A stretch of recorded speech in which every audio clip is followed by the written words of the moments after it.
it's like a never-ending cycle of new rabbit holes. Everybody's nice when things are going well. But what about when it's not going well? What about when your business is under pressure? What about when you're stressed? If you've had my back, I've got yours, even if we're not on good terms. That dark times or hard times or when it doesn't make sense anymore, that's what keeps me going. What's up, guys, and welcome back to First Things First. Today, I'm very happy to have the guest, Reece Wabara. Long time coming. I've been trying to chase him down for a while, but the timing wasn't right. But he's here in Dubai, and we're going to get it done. Yeah, thank you for having me, man. How are you Good doing? to see you. I'm cool. How are you? Yeah, good. It's been a little while taking a break from the podcast, but we're back for season 2. Good. I'm happy to be on it. I'm buzzing. What brings you to Dubai? It's just the annual trip, a bit of business, and a little bit of sunshine before Black Friday and the madness of Q4 effectively. So yeah, it's just an annual trip. There's fashion shows going on here and good people to meet. So yeah, just my annual trip. So I imagine that quarter is the busiest time of the year for you. Yeah, I think so. It is for most people, especially in fashion. Christmas and January sales, if you partake in them. So yeah, it's an important period. So I know it's probably annoying for you to go through everything again, but I need to do this for the listeners who don't know who you are and what you're about. So you were originally a football player. Mm-hmm. That was your thing for the early part of your life, would you say? Yeah. From turned professional at 19 and I retired at 26. So yeah, big portion of my 20s. You got signed to Man City when you were 16? I think even earlier 14? Yeah. How does that, because I'm curious to know, how does that happen at such an early age? I was playing for Warsaw, I believe, at the time, which is a Midlands club. I think they was in League One at the time, and I guess I was playing pretty well. And just a scout from a few teams actually was interested. And at the time, Manchester City was renowned for their academy and bringing through young talent. This was before the takeover, well, multiple takeovers. And it was just a move that made sense in terms of my development and possibilities of obviously becoming a professional footballer at a mid-level Premier League team at the time. Obviously, it changed a lot over the years when I was there. But yeah, I guess, just playing well, a bit of luck along the way as always. And yeah, that's just how it happened. So I guess at that age, you almost see how your life is going to pan out. Like you've already got signed by a very decent club at a young age. So at this point, you think, okay, football is going to be my thing. Like that's how it's going to be for a large chunk of my life. Yeah. I mean, I didn't think about business or fashion and probably until 6 months before I decided to create the brand. Football was my life. It was my dad's dream. It was my dream. The dreams change, I guess, and you got to just go with what your instinct tells you. And in my case, it was like, this is what I was made to do in terms of be a businessman or be in fashion or, explore my natural creative flair and maximize it effectively. And I think you just got to listen to the inner child in you. And even when I trace it back to when I was very young, I was always dressing very interesting for a young man. And obviously there was no Instagram or social media there as a point of reference. It was just me. I don't know where I got that from, but it was always the case.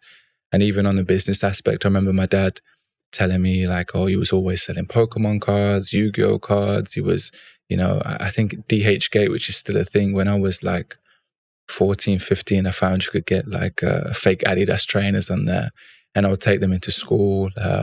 Even selling face. Literally, even when I played football for Man City, which is crazy. I remember Dolce & Gabbana had a moment in, I don't know the day, when I was like 17, 18, and I would be able to get like the Dolce & Gabbana tracksuits from DHgate, sell it in the change room, and people were loving it. Even when Yeezys came out, I was a hustler. And I didn't know I was a hustler, but I was in the sense of buy low, sell high.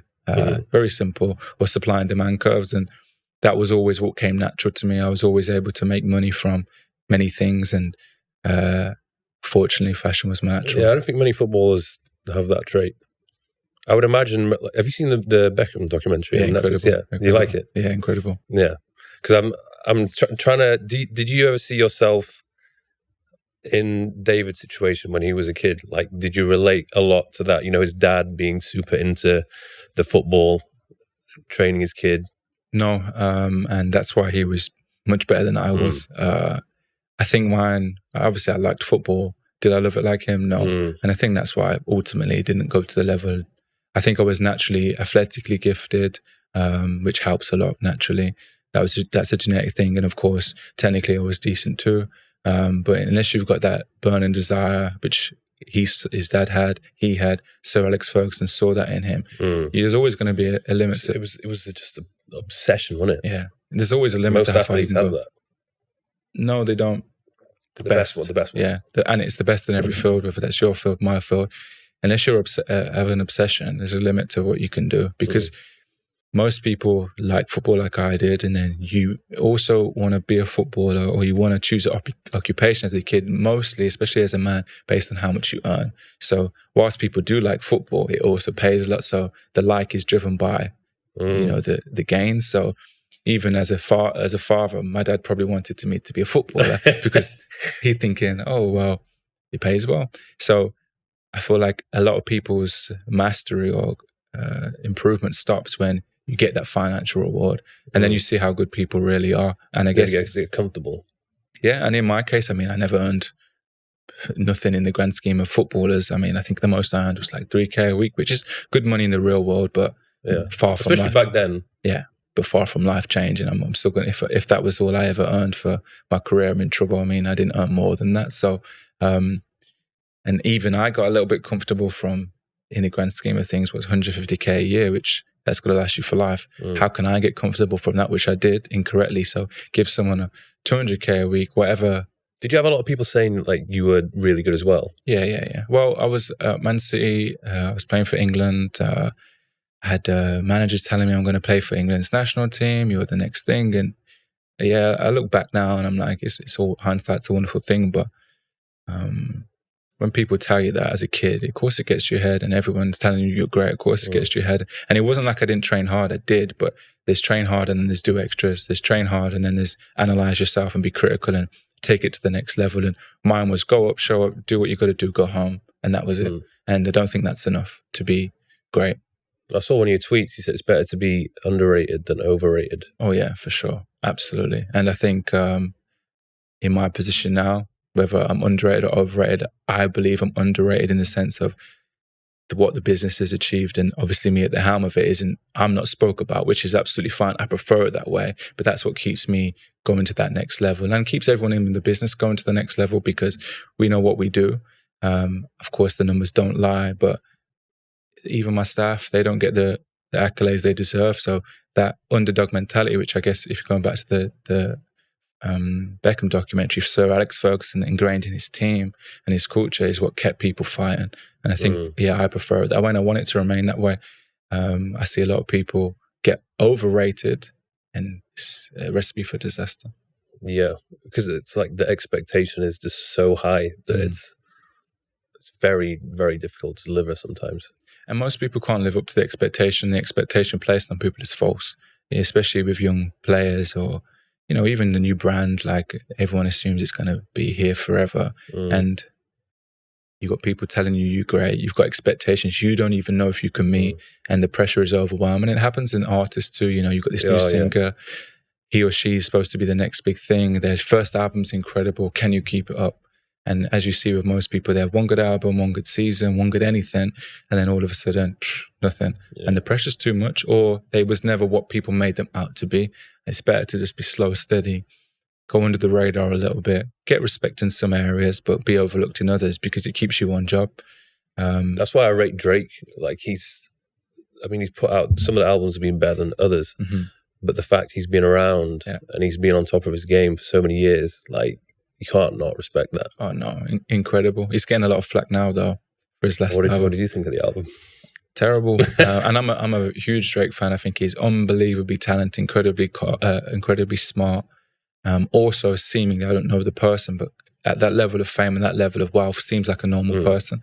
And I think anybody getting to those heights financially or fame, especially to maintain his sanity, is incredible. He seems like a good guy. But yeah, with his album, I actually think that's the first time I've seen him become complacent. I felt like he felt he could do anything and it would work. And I feel like music and everything in general, fashion too, it's all become an algorithm. Everything is like, how do we get clicks? How do we get TikTok shares? if we get this artist who's from this region, we cover this region, and everything about the song is all like formulated rather than, well, this song's fucking sick. And it's the same in fashion. It's the same in everything. Quality is a dying art. I just think everything's always too thought through in terms of everything apart from the art itself. Yeah. And I think that's where he went wrong. And Drake knows what he's doing, but I think he's reverse engineered this psychology of like God's plan in different tracks. Let me get a catchy hook. Let me get an old melody. Let me collab with this artist from South America, make it hit. But after time it runs thin, and you've got to go back to what paid the bills in the beginning. I think the fact he called it For All the Dogs as well, like I was expecting some bangers like for the guys. City Boy tracks. It was far from that, wasn't it? Yeah. But it was weird. Oh well, I still rate him. No, I still, yeah. So going back to, this is what I'm really curious about. I want to know like the early days of when you actually started the brand and the company, because what I think is quite interesting is you were still doing the football thing whilst you launched the brand. Like how did you juggle both? When I look back at that period, I don't know how I did it. I was so exhausted. So I think at the time I was still at City. I just left City when I launched the brand. I think it was a close period. How old are you? 22. I'm 31 now. Where'd you get the idea from? Like you're like, all right, I want my own clothing brand. It wasn't that. So my closest friend Lewis at the time, he just started Gymshark. So I think Gymshark was a year in, not the Gymshark, as today it was 50k revenue or whatever it was. So he was the co-founder. Did he initially have 20% in it or something? He still has 17%, yeah. He's not sold it? He won't sell. He's got too much money, which is cool anyway. Like, yeah, he deserves that. He was a big inspiration of why I did it. But that's pretty cool that you had a friend from such an early age that was kind of already in the business. I mean, you couldn't have asked for a better friend in terms of like advice and stuff. It wasn't a case of advice because it was like a startup. So those two guys had a vision, didn't know how to put it together, was very naive and inexperienced as you should be as an entrepreneur, especially 12 years ago. So it wasn't advice. It was more like close friend. Oh, I'm doing something in gym wear because I love gym stuff. You should do something in fashion because you dress cool. And then it was like, oh, fuck it, let's start a business. And I was obviously leading everything. And I guess what he gave me or inspired me was you can do it. You are doing something. You're still putting numbers on the board. So I think with everyone, you need someone close to you who can show you what can be done. And even to this day, I obviously think, we've got myself, Ben, who's obviously the co-founder of Gymshark, Reese, who's founder of Able because of Alice. We're all at different levels now, and we overtake each other in different breadths. So we all inspire each other along the way. Like, I'm opening the store. That's all my decision. When I open the store, I'm sure they will see the store a success and, gain confidence from that, or vice versa. I'll see something that they're doing and go, well, he's my mate and I know what he's capable of, and he showed me it can be done. And sometimes you need someone close to home or someone who or looks like you to do something to know it can be possible. So he was like, a big push. But other than that, there was not much. He's a co-founder as well. Yeah. So whether it's naively, and to be fair to that point, it was Ben as well. So Ben Francis. Yes, but Lewis and Ben were close at the time, and Lewis is a very straightforward, honest person. And Lewis, me and Ben weren't close. It was me and Lewis. We were like inseparable as kids. And when Lewis said it to me, I was like, oh, cool, we'll do it together 50-50. And he was like, nah, like Ben is my business partner.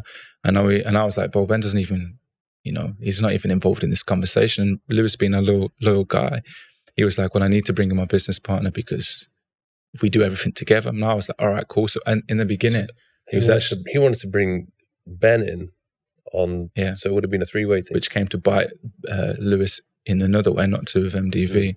So in the beginning, it was actually 33. Again, after it would have been 6 months, that changed quickly because obviously I said to those guys, like, you guys are doing your thing. You don't have any care about what I do. You don't know fashion. And it's not like you're not giving me any knowledge because I was always the smart one anyway. So that changed quickly to 66% to me. And they had 17% each. One thing I will grant Ben is that he always said, I'll sell you shares at due course. So I think after 18 months or 2 years, I bought those shares off him, which left me with 83%. Lewis was 17. And then I think at that point, Lewis was still involved in Gymshark. And he then obviously went through the situation, sold part of the business, and obviously had the big sellout at the end. And now he's investing in with our other friend Reese, who has, because of Alison and Abel. So yeah, it was an interesting start. And again, you know, and I know, when you start a business as anyone, you always want to do it with your mates. It's like no one goes at it alone unless you've seen it been done by somebody else, which in my sense, I'm very lucky because my equity is extremely high. It's higher than I think nearly everybody who's got a brand probably is actually at this scale. So yeah, Lewis with his 17, no problems at all. He still kept that equity today. Yeah, I mean, he's got 100 million in the bank. What's my money going to do for him? So yeah, I mean, I've had that conversation with him once about selling equity, and the good thing and the bad thing, Lewis knows what I'm capable of. He knows my intelligence, he knows my drive. So he'd be very foolish of him to sell any shares until I sell the company, which makes sense if I was going to do the same thing. And like I said, like without him, I wouldn't have ever started the brand. I took the brand to this level, and I know that there's few people who can do what I can do, or would be able to do what I can do to this day or again. And he knows that, hence why he won't sell. So that's good for him. And like I said, if I was him, I'd do the same thing. What would you have done in the situation? Let's say, for example, take yourself back to that point in time. You got the idea for it, but you were going to go all in and do it yourself. How do you reckon you would have done that? Because I think this is, I think the most difficult thing when it comes to starting a brand is that initial injection of cash to buy the first season or release or whatever you're going to sell. Well, I was lucky because I played football at the time. As I said, I was 22. I turned professional, so I never needed that. Those guys didn't give me any capital, so it wasn't like I had more money than them actually at the time. So it was just almost like, I'm a bit nervous, let me go in with a friend, rather than I need you as a partner because I want to split the payments. It wasn't that. It was like, I've got the money, I'm going to buy all the stock anyway. So it was probably the element of doubt which everybody has when they start anything. And also they was doing something, they still had a little bit more knowledge than I had with a supplier or a distribution. But like I said, on a small scale. And obviously MDV was at the time actually growing much faster than Gymshark was. Of course, they took off after they hammered influencer marketing, which they was the trailblazers in that sense. So we was growing pretty fast. So it was at equal helms at one point. But yeah, I could have started alone, but it's easy to say that I wouldn't have started alone. That's the truth, because I didn't know what to do, in the sense of, why would I go into a business loan when I'm playing football? At this time, I'm still a professional football. It was almost like, okay, well, my mate's doing it, so I'm going to do it. You know how it goes. That's just how things happen. So, yeah, I don't know. It's easy to say hindsight's a wonderful thing, but the situation it is now is, the best situation it could have been. I'm making my friend rich every day, and he gave me the push. That's what friends are for. Yeah. So, what advice would you give to people who are thinking about starting their own brand? Because it seems like everybody wants to do it these days, but I think very few people are unaware of what that actually entails and what is required. So what were the first things you would tell those people to ask themselves before they're going to go ahead and do it? I said this a lot in over the years. I think you've got to understand why you're doing it. Don't do it because you think it's cool, or you see another brand, or you like someone who's got a brand. You have to have a natural understanding of what you're doing, what fashion, what region, what niche you're going into. You've got to do something else that nobody does, because, as you know, and everybody knows, fashion is hyper competitive, and there's always someone with bigger pockets than you who can outbid you on, or in a marketing aspect, there's luxury brands you got to compete with. There's indie brands you can compete with. There's people with hardcore fan bases you've got to compete with. So where's your niche, and why are you doing it? And if you don't think your niche is strong enough, then do something else, because fashion is definitely not for the faint-hearted. And I think there's a difference between fashion and there's merch. Merch, in my opinion, is heavily branded stuff, heavily driven by the individual owner or a sector. And it's fashion where it's minimal logos, actual design-led. What I do is design-led. That's even harder than merch, in my opinion, because to sell a product with a logo versus a product with no logo is much harder, because you're not buying into anything. When you wear a logo normally means something. A brand means something. If you've got a Dior logo or a Balenciaga, you're buying into what that brand means at the time, so it's easier to sell it. But when you're buying a Zenyu suit or even Zara to a point. You're buying price point, yes, but you're still buying into something that's much harder to convey. If Zara just started to do blank T-shirts, no one's going to go to Zara anymore. You go to Zara because they're always on it with design. The price to value relationship is excellent, and you've got stores in every location. And the perception of Zara is, for everybody, it's clean, timeless, and you're getting good value. So to do something like that is much harder than to create a logo, deploy a marketing strategy around that logo to attract a certain type of audience, and then create your diehard fan base who are always going to be there until you stop serving them effectively and someone serves them better. So yeah, you've got to know where you stand, and it's very hard. How did you come up with the name? It was funny enough. It was when Gymshark had, I think it was like 6,000 square foot unit. It was tiny. And I was sat on the chair because it wasn't like a fully kitted warehouse or office, should I say. And I was like, I need a name. And I Googled fashion in French and it said Manière. I typed in Manière into Google and it said Manière De Voir. And I was like, oh, let me translate that. It said a way to see. And I was like, bingo. And I think sometimes in life, some things just hit you and you just know. And I said to you previously, I'm sure we'll talk about the store. I've not had those I just know moments many times in life, but every time I have had that instinct, there's never any doubt. So as soon as I got the name, I knew it would be a success. And it sounds weird. I never had any doubts from that point because the name is really hard to come by. Yeah. It's even just saying it sounds premium. It's like you wouldn't be selling cheap items with that name, I don't think. Yeah, I mean, we did at one point maybe, but not now, certainly not. But yeah, it's branding again, isn't it? What does it mean? When you say it, what does your brand mean? Again, I maybe started off with more branded stuff, certainly not now. And that was a long-term strategic game. But yeah, the name is crucial. What it represents. Zara is a clean name. What other high street brands are there?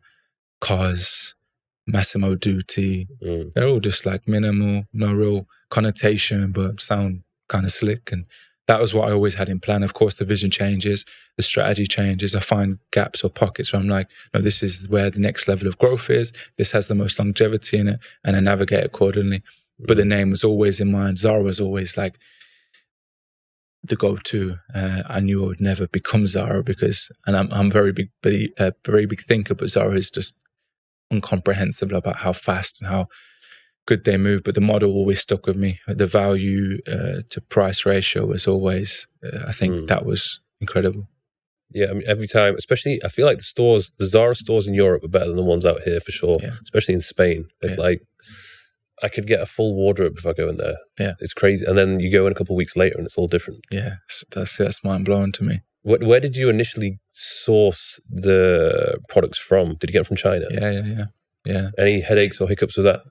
No, I mean, it was obviously many lessons along the way. You learn the hard way many times, but not in terms of like them taking payments. Yes, sometimes you get bad batches of product. You've approved this and received this, and it's not the same. But I think that comes from a level of diligence. You have to take responsibility and control that, and also put in punishments in place or make them fear the consequence of giving you a bad batch, that they lose future business. And obviously in the beginning it's difficult to do that, but as you scale, where they see you reordering and you say, you do know if you don't give me what I asked for, there's other suppliers who want to work with me. But in the beginning it was a case of, again, buying original samples. Zara, I like this fit, but I want this fabric and I want to change this. And I was on Photoshop.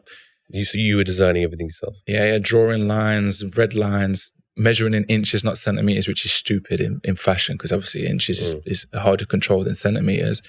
Yeah, learning as I go along. It was, when I look back at the product, I think, Jesus Christ, how did I get this far with that? But obviously everyone gets better. And the standard today is not the standard it was 10 years ago. But yeah, that's how it started. And who was buying to begin with? What do you mean? Like, who were the majority of the people that were buying the products? Good question. I mean, it was 10 years ago. I guess people who wanted to dress like how I started was like, I wanted stuff I couldn't buy. And I guess that's very common in most people of why they started. I liked a certain way of tracksuit. I was very inspired by the Givenchy, Riccardo Tisci era. That's the Watch the Throne era and all of those products, which I definitely couldn't afford. And I was like, I want to make a tracksuit like that. And I'm going to wear it and post it on, I think Instagram was just brand new then. And Twitter was just like brand new. So I was posting stuff, and obviously, as you know, the reach then was crazy. And to have a new brand with cool stuff, like there's a million now, but back then there was none. So I don't know who exactly the buyer was, but it was people who wanted a new brand and had the same wants that I had. It was tracksuits primarily, wanted to not just wear a basic tracksuit, but wanted a bit of an edge, or again, probably inspired by that Watch the Throne era too. I kind of took that, remixed it, made it affordable. And yeah, obviously I played football at the time. There were footballers wearing it. And then I think I started women's a year after. Same Riccardo Tisci, Givenchy inspired kind of leggings with zippers, Saint Laurent inspired too, Ali Slimane. So yeah, it was, I don't know who, because it was so long ago, but it was just anybody who thought they was into fashion, who wanted something which you couldn't get elsewhere. And at that time, people's spending habits of clothes were not like today. You know, you might limit out of 150 quid for a tracksuit, whereas now you've got £700 t-shirts. So people's tolerances to spending was much lower then. So when you've got like a designer looking product for £150, you're like, yeah, let me buy it. And word spreads fast, and word of mouth is obviously still the best and much harder now, but back then it wasn't. And I guess what I said earlier about Gymshark, when they started with the YouTube and the fitness influencers, that was a brand new thing, and they was able to get such an incredible head start, or burn so much distance between them and their rivals from that, which put them in good stead. And timing is everything. I'm the first person to say you've got to get a bit lucky with your timing. Of course, over a decade, luck runs out and timing plays no part, but you've got to get lucky in the beginning, but you've got to find your... everyone gets lucky. You've just got to stay in the game to win it. And I think when I started in 2014 was the perfect time.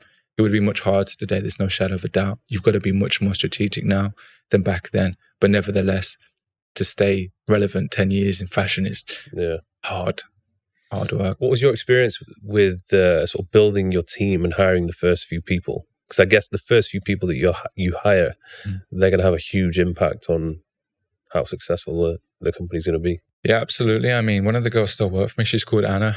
She's worked with me for 8-9 years, so she's been instrumental. And actually, at the time, she worked in Harvey Nichols as she worked in, was it Whistles? No, not Whistles.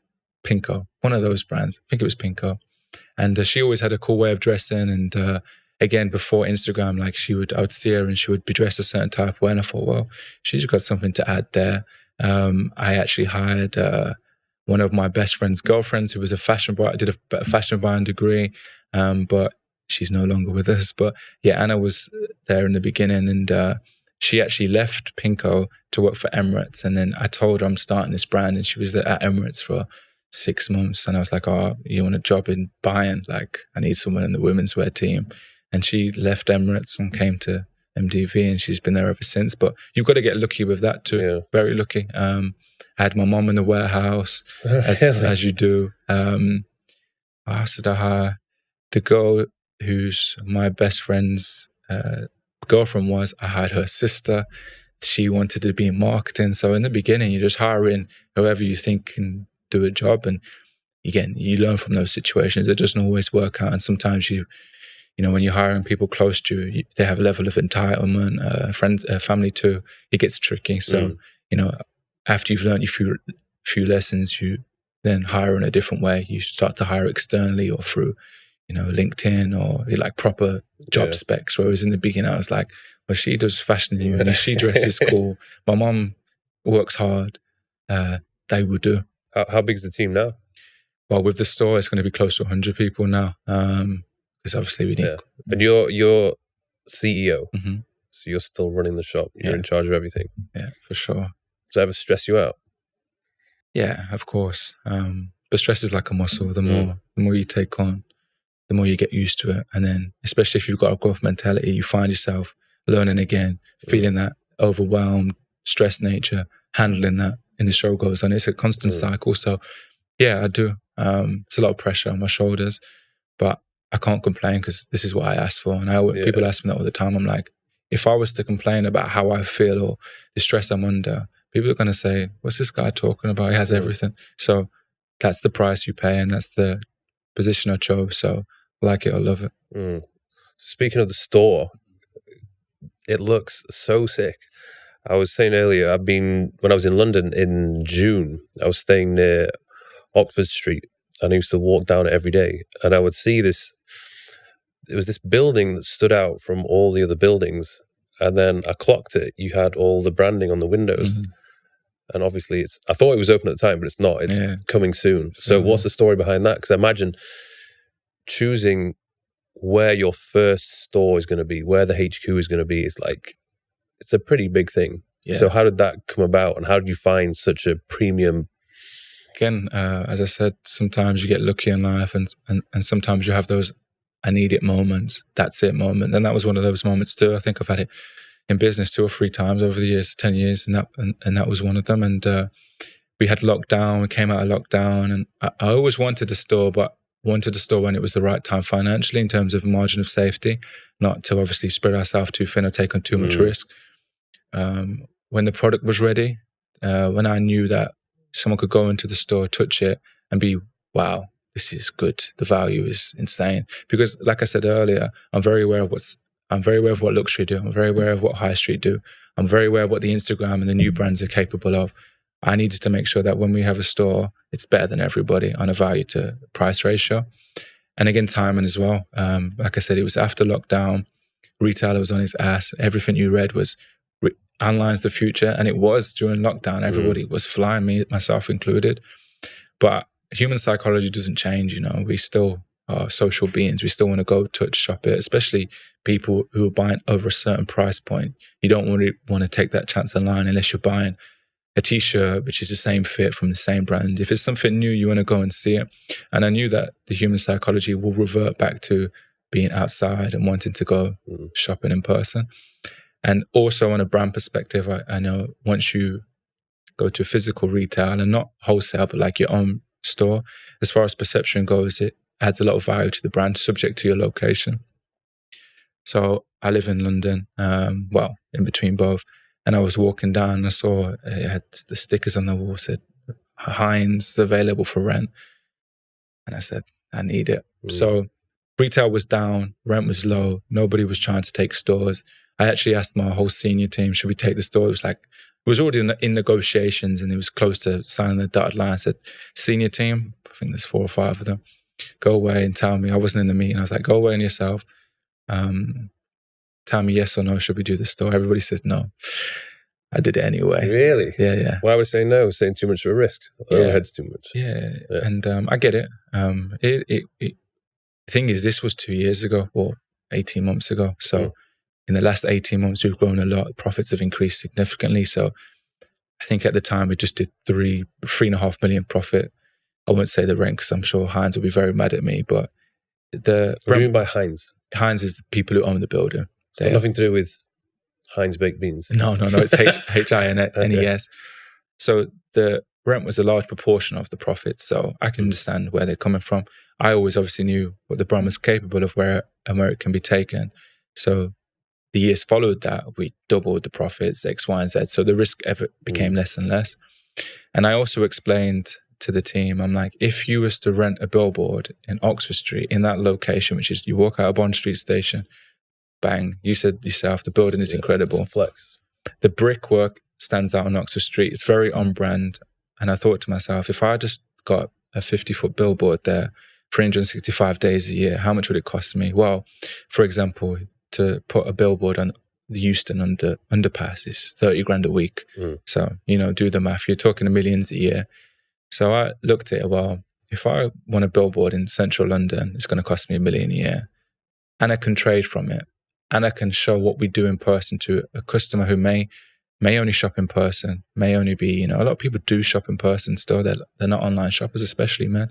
And we can sell, and we can trade, and we can make money from it. It's a no-brainer. And I guess as an entrepreneur, and those are the things that you see which others may not. They're just looking at a risk perspective, and I'm looking at it the potential perspective. And What I mean, so many people walk on that street every day.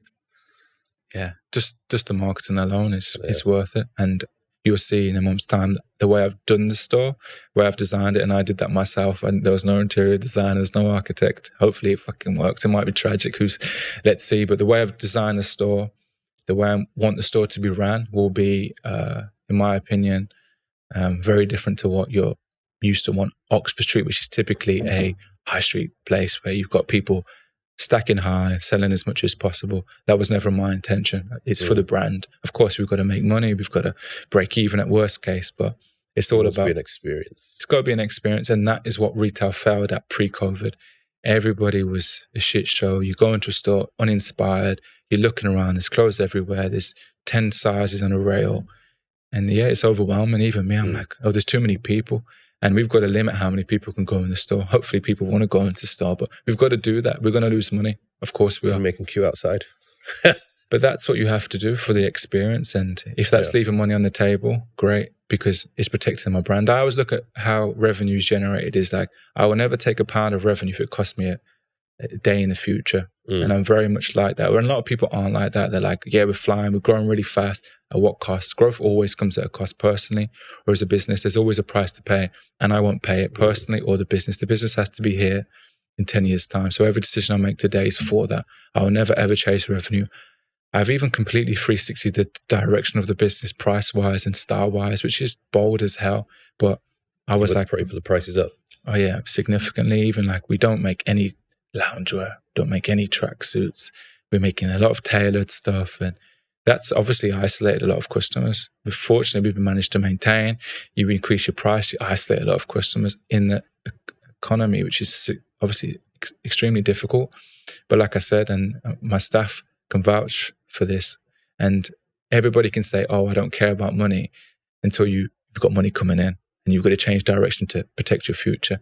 And that's one thing I do pride myself on, is like, I will always do what's best for the business at the expense of short-term growth for long-term growth, for the expense of making sure that my staff's future is safe, that I can continue to give them the growth that they deserve. I will never just do anything to, yeah, we grew 100% this year. We've wholesaled in 20 channels. We've got, branded products which are on everybody, because there's a new brand around the corner who's going to be cooler than you. So what's timeless, what can last? And the store will help solidify that image we've got building for 10 years. Long time, who knows? That thing's But you've got to secure for 10 years. Yeah, there's a break clause, of course, but you've got to take risk, and you've got to think about the future. And it depends on your strategy as well, because I'm 31, I don't have kids, so I can afford to be all in. Yeah. And as a man, we're lucky that we have that ability to be all in. Even when some men have children, you can go to work every day and go to war and take more risk when you don't have kids than when you do. And I thought to myself, I'm only going to be with no dependence. Yeah. It's interesting. I was listening to a podcast with Ben Francis. He's just had kids. Yeah. Changes things. And he said, like, he can't be all in on the business anymore. He now has to assign some of his time to the family life. And that's just the way it is. Yeah. And who knows when that's going to happen for me, but I don't want to be a 40-year-old dad, you know what I mean? So hopefully in the next, 3 to 5 years, you have kids one way or another. And things will change. I don't want to be a person who's so focused on money and success that you isolate your close family. And of course, as you know, you do that anyway when you're on the come up. You have no choice. But it's your mom, your dad, you love them to bits, but you've got to grow apart, and you've got to support them, and you've got to find your own space as a man or a woman. But when you have your own family, it's different. And I don't want to be that person. So I'm all in. I'll take whatever risk. And if I lose it also, well, I've started with nothing as a kid. I was working class at best. So yeah, I mean, I'm taking that risk. Calculated ones, of course. But I'm strategizing for the future. And if the offer comes in 5 years and it's right, and I've got a family and I want to spend time with them, then that's why I'm going to do it. What percentage of the sales are coming from male versus female? Mostly women. That's interesting, because do you know a lot about female fashion? I assume you obviously probably do. Yeah. But this is one thing which I found quite difficult, because I have my brand. It's obviously nothing on your level. But when I tried to go down the route of releasing female clothing, I didn't have a clue what the hell I was getting myself into, because it's a swimwear brand. So I was bringing out bikinis, and for me, when I'm looking at a bikini on a woman, I'm just like, okay, it's all the same. Like, I'm looking at the woman, not really the bikini. Yeah. So you obviously know men's fashion. You can wear it. You can, see yourself in it. So I guess for you, the men's side of things has always been relatively straightforward. Like, you were designing them. But when it came to, okay, now you're releasing women's stuff, are you still having a big input with the designs, or do you have a team? Did you get a team behind you early on to help you? No, so it's funny, it's the other way around. Men's is harder for me than it is women's. Really? Yeah, because as an individual, you get consumed by your own taste. And my taste is ever evolving and probably not most people's taste. So naturally, you have a bias towards what you want. And I'm smart enough to not do what I want, but also then I have to understand something, an area which isn't me. And actually now, finally, I've said it's my way, and obviously I can dumb it down and make it more commercial. But whereas women, I can look objectively. I know what I want women to wear. I can study fashion shows. I can walk around and see tasteful women. You can look on social media and see tasteful women. And you can I can understand fit, how it shapes. And because I'm not a woman, I have to work harder to study it. Because you put on a t-shirt or I put on a trouser, whatever, you know how you want it. And most men are the same. So you don't have to study it. It's second nature, as you said. But with women's, you have to study it more. But because I had to study it more and I knew I didn't know, it made me better at it. So I can look completely objective with no bias. And I can just say, of course, you make mistakes in the beginning. I'm not saying from the beginning I knew what I was doing. But now, women's is, my input is more, it's equal in both. But I'm equally as involved in women's as I am in menswear because I know what type of brand I want to create for women. I know where the gaps are. There's 1,000,001 fashion brands for women especially. And I know what I don't want and I know what I do want, and I find the middle. And I've always done that, as I said earlier. I try and find the gaps. I try and find what's not available and also try and reverse engineer. Well, is it commercial? Can a woman wear it? Am I going to walk down the street or go to a dinner and I'm going to see women comfortable to wear it? And of course, some things were a little bit on the edgy side, but we still managed to create some products which are in the middle. So it's actually not harder, but I could understand how, what, and why you think that way. How did that change over time? So when you launched for male and female? No, men's first, women's after a year. And then did the women's just sell like crazy? No, not in the beginning because the assortment of product was much less. There was still way more men's product. And of course, when you're known as a men's brand, you attract men and women don't look there.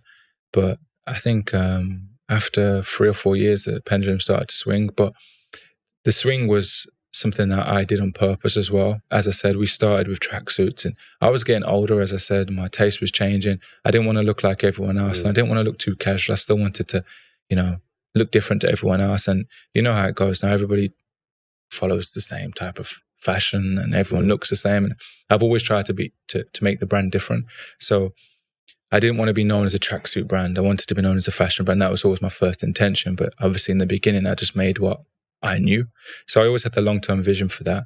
So when women started to take over men, it was when I started to stop making as many tracksuits, make more fashion-orientated pieces. And obviously that appealed to a smaller market. Whereas women, they obviously mostly shop fashionable clothes, like sexy stuff, or they're less focused on logos. It's more about, I look nice. Whereas men is more logo orientated. So I started to remove the logo from men, started to make it more, actual stuff that you'd say, okay, well, he's looks like he's got star rather than he's wearing a logo brand. And obviously that had an effect on sales, but it was always a long-term plan. And even now to this day, that was a strategy that I had 5 years ago, which is finally playing out. I didn't expect women to do so well, but that was a lesson for me in the process. I guess understanding women's consumer, as I said, just understanding what they want to wear, how they shop. They like to shop. And I was like, Jesus Christ, I've missed out here for a few years. Does it make you think, well, okay, this is working. Maybe I should just double down and go harder with the women's stuff and then just maintain the men's stuff? Yeah. I've had that thought. I had that the conversation with my finance director. And I was like, does women even make sense? I mean, men's even make sense because the time it takes me is equal to women. It's not. It's not like I have to work less on it. It's taken up double of my time, but women's is 3/4 of the revenue. Does this make sense? And then he said, but men's is more profitable because they will spend more. Buy less, spend more, your margins are bigger. So not more profitable in the sense of the overall profit, but you're still making a good chunk of profit from the 25% of revenue. You're selling less volume, but you're pricing it higher. And the margins are bigger. Yeah. So we still make more profit for women's, but we still make a good portion from the men's. So not all revenue is treated the same. Do you know what I mean? So when he showed me, okay, this was a few years ago now, when he showed me like, okay, well, this is the proportion, it might have been 30% of the revenue at the time, it's decreased a little bit, and you're still making X amount. So if you say no, you're literally throwing away $500,000 profit or whatever it was, I can't remember. And I was like, oh, okay, well, I guess I just have to continue. But like I said, that was in the, when I saw the numbers accurately in terms of what men provided, and I also knew the potential of where I could take it in terms of finding my niche again, because the niche has changed a few times. And now it's doing really well. Is it getting into the luxury category? Nah. Like what defines a brand as being a luxury brand? Is it a certain price point? I think so, yeah. Yeah, you're selling stuff in the thousands. And also heritage. Let's keep it raw. There's many people who can try and... Still, it's a young company, isn't it? Yeah. You can try and, position yourself as luxury, but you're competing with people with 200 years of heritage and know-how. We're not going to live for 200 years. So I think it's very, very arrogant to try and go into that sector and compete with LVMH. Good luck. And I'm not saying everything's not possible, but I'm a realist. And the premium section, I know premium is a buzzword, but there's not many premium brands. There's maybe like Acne Studios, or like I'm talking about like brands who make fashionable stuff. There's not many, and I feel like we are that, and that's our niche now. Like if I try to make heavily branded clothing, there's a million people to compete with. You've got to market different. And to be honest, our marketing's not lazy. It's very creative and classy, but I don't have to do any like clever marketing stunts or always try and be relevant. It's like, okay, well, you're a customer and this is what we do and we always do it. And you'll come back to us if this is what type of stuff you want. And if it's not, then there's other brands for you. Well, I think just by having that store where it is marketing in itself. Well, yeah. You could, instead of doing that, you could go pay a load of influencers to wear the clothes, which is not going to have the same effect. Yeah, and influencers are extremely pricey and less effective now. And so the reach has gone down now as well. Yeah, like it's not the same. It's not the same game as it used to be. No, like I said, timing and windows. There's a window of luck and a window of opportunity in everything. Whether that is Facebook ads or now it's TikTok ads, or whether that's retail. And when I've looked at a lot of businesses' earnings, all their growth is attributed to retail, more retail expansion, prime locations. Zara is 90% retail. That pendulum only swung a little bit during COVID and it swung straight back. Do you know what I mean? And obviously they have multiple brands. LVMH is all retail, and I know they're luxury. You're going to definitely shop luxury in person. But like I said earlier, the human psychology isn't going to change. And if I spend $2 million a year, $3 million a year on a store, a lot of people, that's people's influencer marketing budget at our level. And if obviously Oxford Street is the prime location, you can't really get more expensive. But if I open other in Dubai or whatever, what I'm spending on a store, which can generate me trackable revenue and build the brand perception, is what a lot of people spend on influencer marketing. But I guess the thing is, once you start influencer marketing to that scale, when you turn it off, your revenue dips and you're in trouble. Well, I've noticed with my brand, like it's heavily reliant upon me being active on social media. And if I was to stop posting, the brand is not going to be doing too well. Yeah. So I'm trying to think, is there even a way for me to get away from that? Or is that just the way it's going to be for me? Yeah. And I think a lot of people are in the same position. I think after the lockdown and, the buzzword of influencer marketing and Facebook ads, everybody took the same approach. And yeah, when that loophole gets closed, you're left in a limb. And I've always said the same about wholesale. When your brand's in demand, you actually have to not serve the demand, which sounds backwards. But when you serve the demand too much and it becomes too popular, too in everyone's faces, and you say yes to every wholesale channel, and the money goes up, when that wholesale decides to say, it's not selling like it used to, pull, and your online, people don't shop there no more because they prefer to shop at Farfetch or they prefer to shop at Selfridges, which a lot of people will do, of course. Then what? Then your online channel is destroyed. Your brand's not cool anymore because the wholesalers aren't buying it. Influencers are pricing themselves out because they don't want to wear your brand anymore. Then you're left with nothing. I actually had this conversation with my friend Reese, literally in the taxi here. There was a Sunday Times award yesterday. Obviously, I'm here, so I didn't go. But he was talking. You won the award. It was the fastest growing business, but a few of my team went. But yours? Say again? Your brand was the fastest growing business? No, it wasn't it's in the top 100. Okay. So it's been the top 100 fastest growing brands for, I think, 3 years now, privately owned. But he was there, and there's obviously other brands you will know. And he was speaking to a lot of them. Reese is hyper smart, one of the smartest people I know, and not just like very well rounded. He sees things, he sees like loopholes, and he sees traps, and he's really good, and he'll always do well because of that. But he was speaking to some of the owners, and they were saying, "Oh yeah, UK market's down, or wholesale, primarily wholesale, or influencer marketing." And he's looking, thinking, "Damn, you lot are in trouble." Because all of those things we just discussed, wholesale's good right now, don't get me wrong, but they're all temporary, and you've got to keep the switch turned on. The moment that switch turns off, you're in trouble, because your overheads are often linked to your size. So once that size drops, that's how businesses go from making 10 mil to losing 10 mil. I see it all the time, and I'm like, you've got to manage your risk. You've got to grow in such a slow, sustained manner.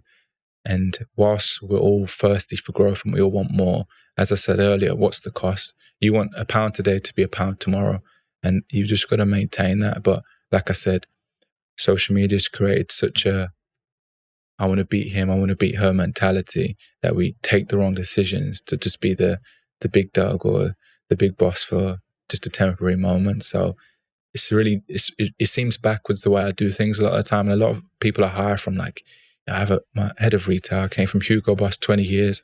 He said to me the other day, he said, "I worked at Hugo Boss for 20 years. Incredible business. They've done really well." He said, "But I've learned more from your mentality in the last 6 months than I learned all of that time, just from how you analyze things and think about the future and small decisions." And I'm like, it seems normal to me. Like, it's a long life, isn't it? And in business, things change. And I've seen so many people come and go, and I identify why they've came and gone. And it's normally the same thing. It's just like, you're too hungry. You want it too fast, and you're skipping key steps just to get there, just to be the man, just for 5 minutes. It's all about longevity. Do you know what I mean? I've got a couple tweets which I want to go through, because you're quite active on Twitter. Even you're more low key on Instagram, aren't you? Yeah. It's just a cheeky little post every now and then, just to let you know, hey, this is what I'm about. All right, I'm doing good. You gotta let them know, Scott Ferrari, all right.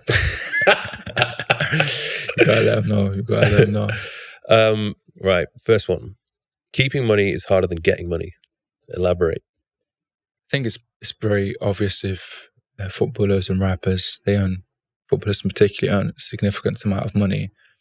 But in business is different. So, and I know it doesn't come in every month. And it does come in every month, but you've got to pay for stuff, or you've got to keep that money for a rainy day, or you've got to reinvest in stock. So you see it, but you don't touch it. Mm-hmm. When you get a rap deal, or when you get a football contract, every month you get your advance or you get your check. You think it's never ending, and then it ends. Your spending is linked to a fixed amount, which is always going to arrive. So it's very difficult to learn financial control when, for 3 or 4 years, this is what's going to happen. And everybody backs themselves. Everybody think, well, I'm going to do better in the future. So to look at what you get and plan for a rainy day or invest correctly is such a harder mentality when it's always coming. Or in business, even in my case, I'm like, okay, well, we've been going for 10 years. It's safe to say we'll be here for another 10. Logic says, yes, I'm a realist. I don't like to think like that. So whilst we have a lot of liquidity, I don't like to see it as mine, even though it is. I like to see it as like, until the business is sold and it hits my account, then it's mine. And then I can do what the hell I want. But until that point, it's not mine. But with most people, influencers, even, high salaried people, like it's easy to spend. And you get used to it because your salary, if you do your job, the salary is not going to go backwards. If you're in a stable company, you're always going to grow. But most people still have no money at the end of the month. Even I have stuff. What is the stupidest thing you've ever bought where you're like, that was very expensive and unnecessary and hasn't added any value to my life? Since I actually had decent money, never. I mean, as a young footballer, 19, again, I'm speaking from experience here. Got out your system early. Yeah. And I learned fast. So I didn't earn enough to go crazy, but, first time I bought a car, I was 19, had a X6, wrapped in matte grey. Insurance was like most of the money I had in my account. I think I got signing on fee of like 50K. Obviously, after tax, it was 25. So put down well, pay for the car, pay for the insurance, money's gone. That was what I had. It wasn't stupid. I was 19 at the time. I wanted to shine.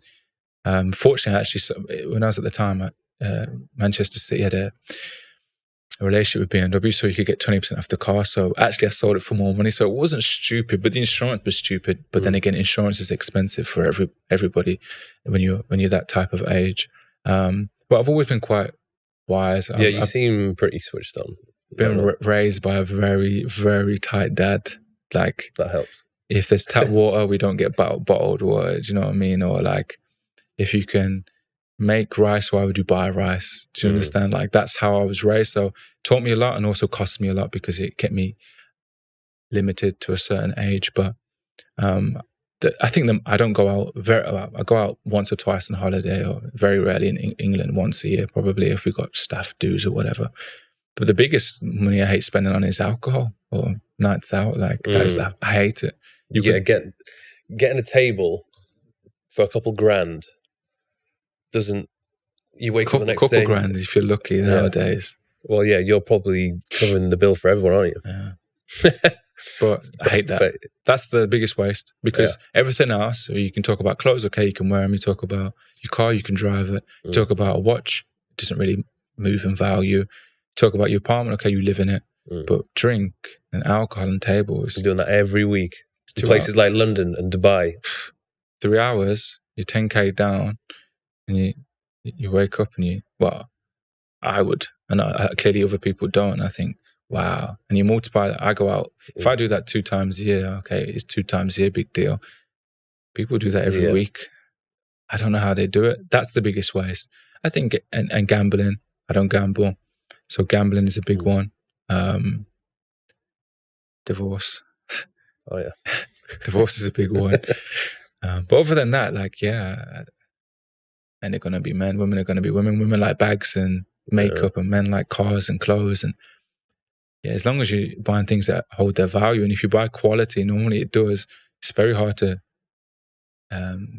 lose money. But back to the tweet, it's when they start to buy diamonds and, like I said, holidays and clubs. That's where they spunk their money, or gambling.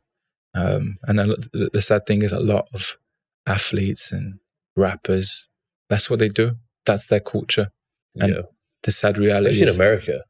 Yeah, man, it's crazy. It's almost like if you don't do that, you're a loser. Yeah. And even though you could have a wise man sit and say, yeah, I'm a really talented rapper, I earn a lot of money, but this is what I want to do, and I'm investing my money and I'm making more than you. He won't be loved. He'll be like, oh, he's corny. Like, we don't want to support him. I guess it's kind of like J. Cole. J. Cole's like that. He's like one of the few people that's just like, no, I'm not about that. Yeah, and he's got a hard fan base, but then he's also overlooked by half of America. And obviously he's got his hardcore fan base. He's good for life, but he's not like everybody else. And that in America doesn't work. And I think also England are adopting that same mentality now. The wise men will be overlooked and the frivolous men will be praised. But I understand that too, because the frivolous men you have fun with, right? The wise men are calculated, and you want to be. Frivolous men have their hands open, and you can take advantage of them, whether that's in a business deal, or you can give them a contract and they're going to sign it. The wise men are going to ask twice. So yeah. Next tweet: less people, less problems. It's better to take on more stress alone than to deal with the incompetence and stress of others in business and personal life. Yeah, that was probably one of my cynical moments. But someone piss you off. Oh, that's every day, but it's true anyway. It's true. And that's the hard part about a business. Business is people. And I wouldn't be able to do what I do without the team. There's no shred of a doubt. But as you're hiring, you need more people. And I think now with the generation, me and you are similar age, so we were raised in a different era to social media. And don't get me wrong, this generation has more different qualities to what we do. But we were raised to work your ass off, grind through hard moments, don't moan about stuff, and it will all be okay. I feel like now, not everybody, but a lot of it is like instant gratification. Yeah, they want easy money. They don't want to put the work in. And also it's skill. I feel like we spoke about this with the Drake situation. Mastery and just being a master of a craft is a dying art, because you can get paid pretty fast now. You can have one podcast which is a clickbait and you can get paid and straight away you're on the map. But back then when we was growing up, there was no such thing. So all people are trying to engineer now is that one moment, that one post, that one thing, instead of like saying, you know what, I know I'm not gonna hit it off overnight, but over 5 years, skill for skill, no one can touch me. And I think that's what's hard to hire, and hard to not just hire in your personal life. What are people excellent at anymore? Everything's so short term. Okay, I want to do this. Okay, this doesn't work. Let me do something else. Where are the people who have extreme value or select skills in a intense way is very rare. And I think sometimes it's easier just to, instead of trying to find those people, it's just to take on more work. It's not the right way, but that's just how I feel sometimes. And I feel like everybody in my position will feel the same way. But it's not the answer. And there obviously is great people, and maybe we need to improve in our hiring strategy, or I need to improve in who I let close to me. But yeah, that's just how it is sometimes. Next one. Never trust a friend that's cool with the enemy. If they play both sides, they got to go. Oh yeah. Childhood friends, long-term lovers, and business partners included. Yeah, I'm cutthroat. I would say I'm an extremely nice person, but if you cross me, we're done. Does that happen a lot in the past? Not particularly. It's happened. And I think normally it happens when you have a long affinity with somebody. So you've known someone since you was young, or you work with someone for a long time, and you take that time as loyalty. A lot of people don't. People see things differently. So if I've worked or known you for a long time, I'm going to give you the benefit of the doubt multiple times, and at your own risk sometimes. Whereas some people don't see. They see it as like, well, because I've known him a long time, I can take the piss. I see it as, I've known you a long time, so I'm going to value you more. I'm going to bend over backwards to value you as a friend or a partner or a staff more. I'm going to let you have a little bit more leeway or help you out more than I would somebody else based on how long I've known you. And a lot of people don't think that way. So I think the moment that you see that, and as you get older as well, you obviously, your circle naturally gets smaller, and especially when you get to a certain position of life, you don't have to deal with that because you're comfortable, whether that's financially or mentally on your own. So you just have less tolerance for these things. And I think once somebody shows you that side of them, that's who they are. So as I said in the tweet, especially if you have a problem with somebody, it doesn't have to be like beef or drama, but if you clearly don't like someone, or they don't like you, and that person is playing it civil or not being on your team, then they're not on your team. It's as simple as that. If they're playing both sides, they're against you.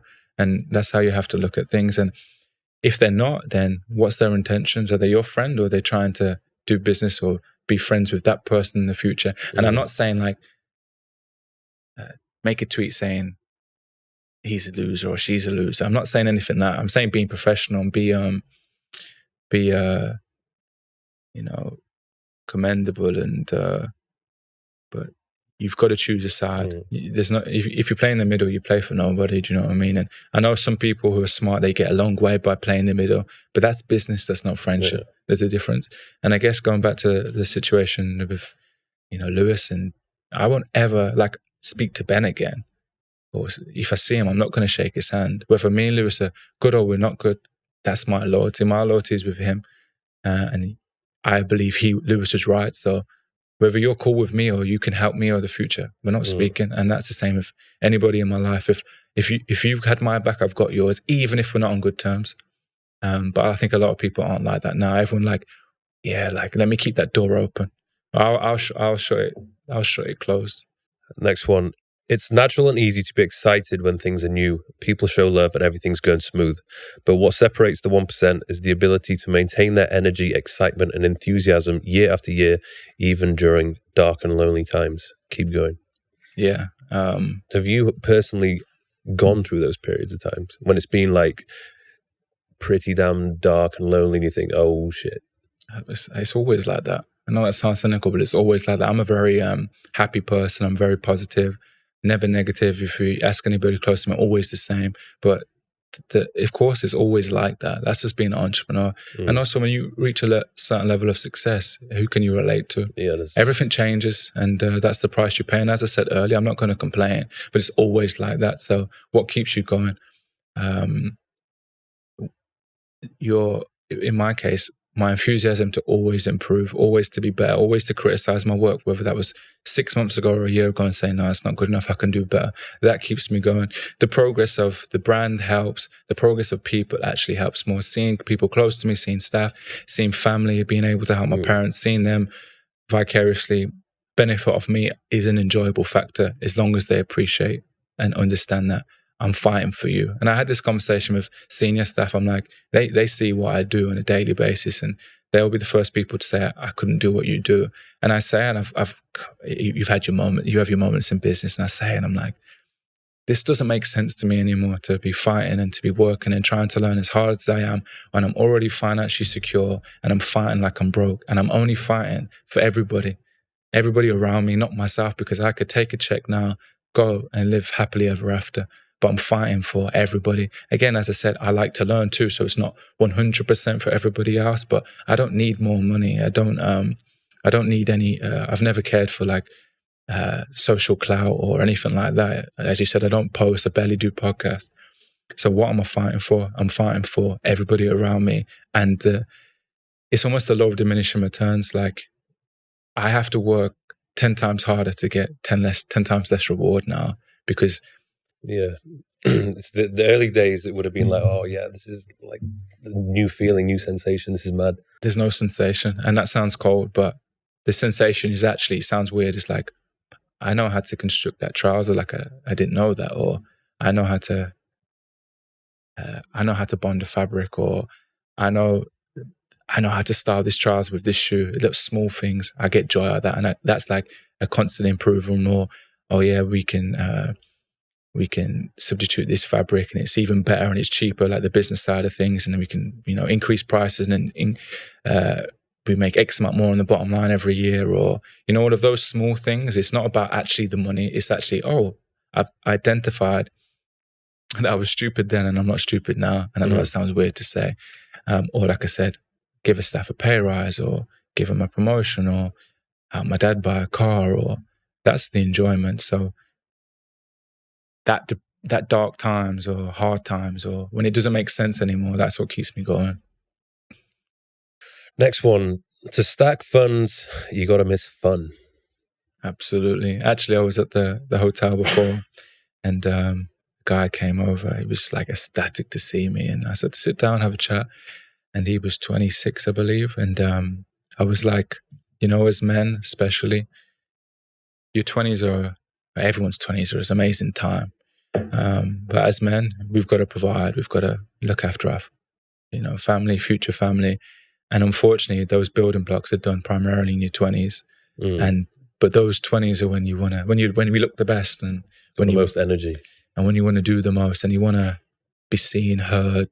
You want to go to the clubs. You want to take advantage of your youth, because you're only 21, and it's a very, very, very fine line, because it's a balance between ghosting and missing it, and then having money and not being able to enjoy it, or go and go stacking. And so yeah, I think I've done that from 22 to 31.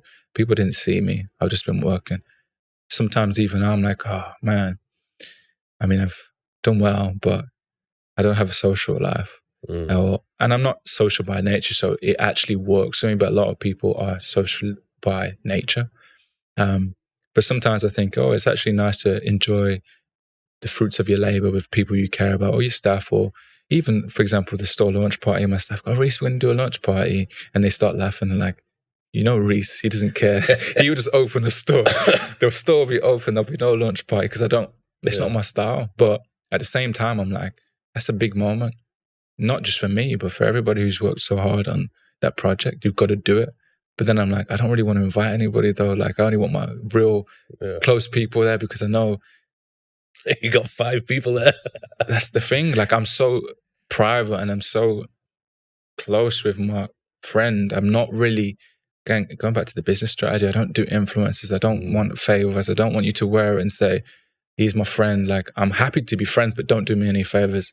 I'll do you favors, but don't do me anything, because then you feel like I have to owe you something.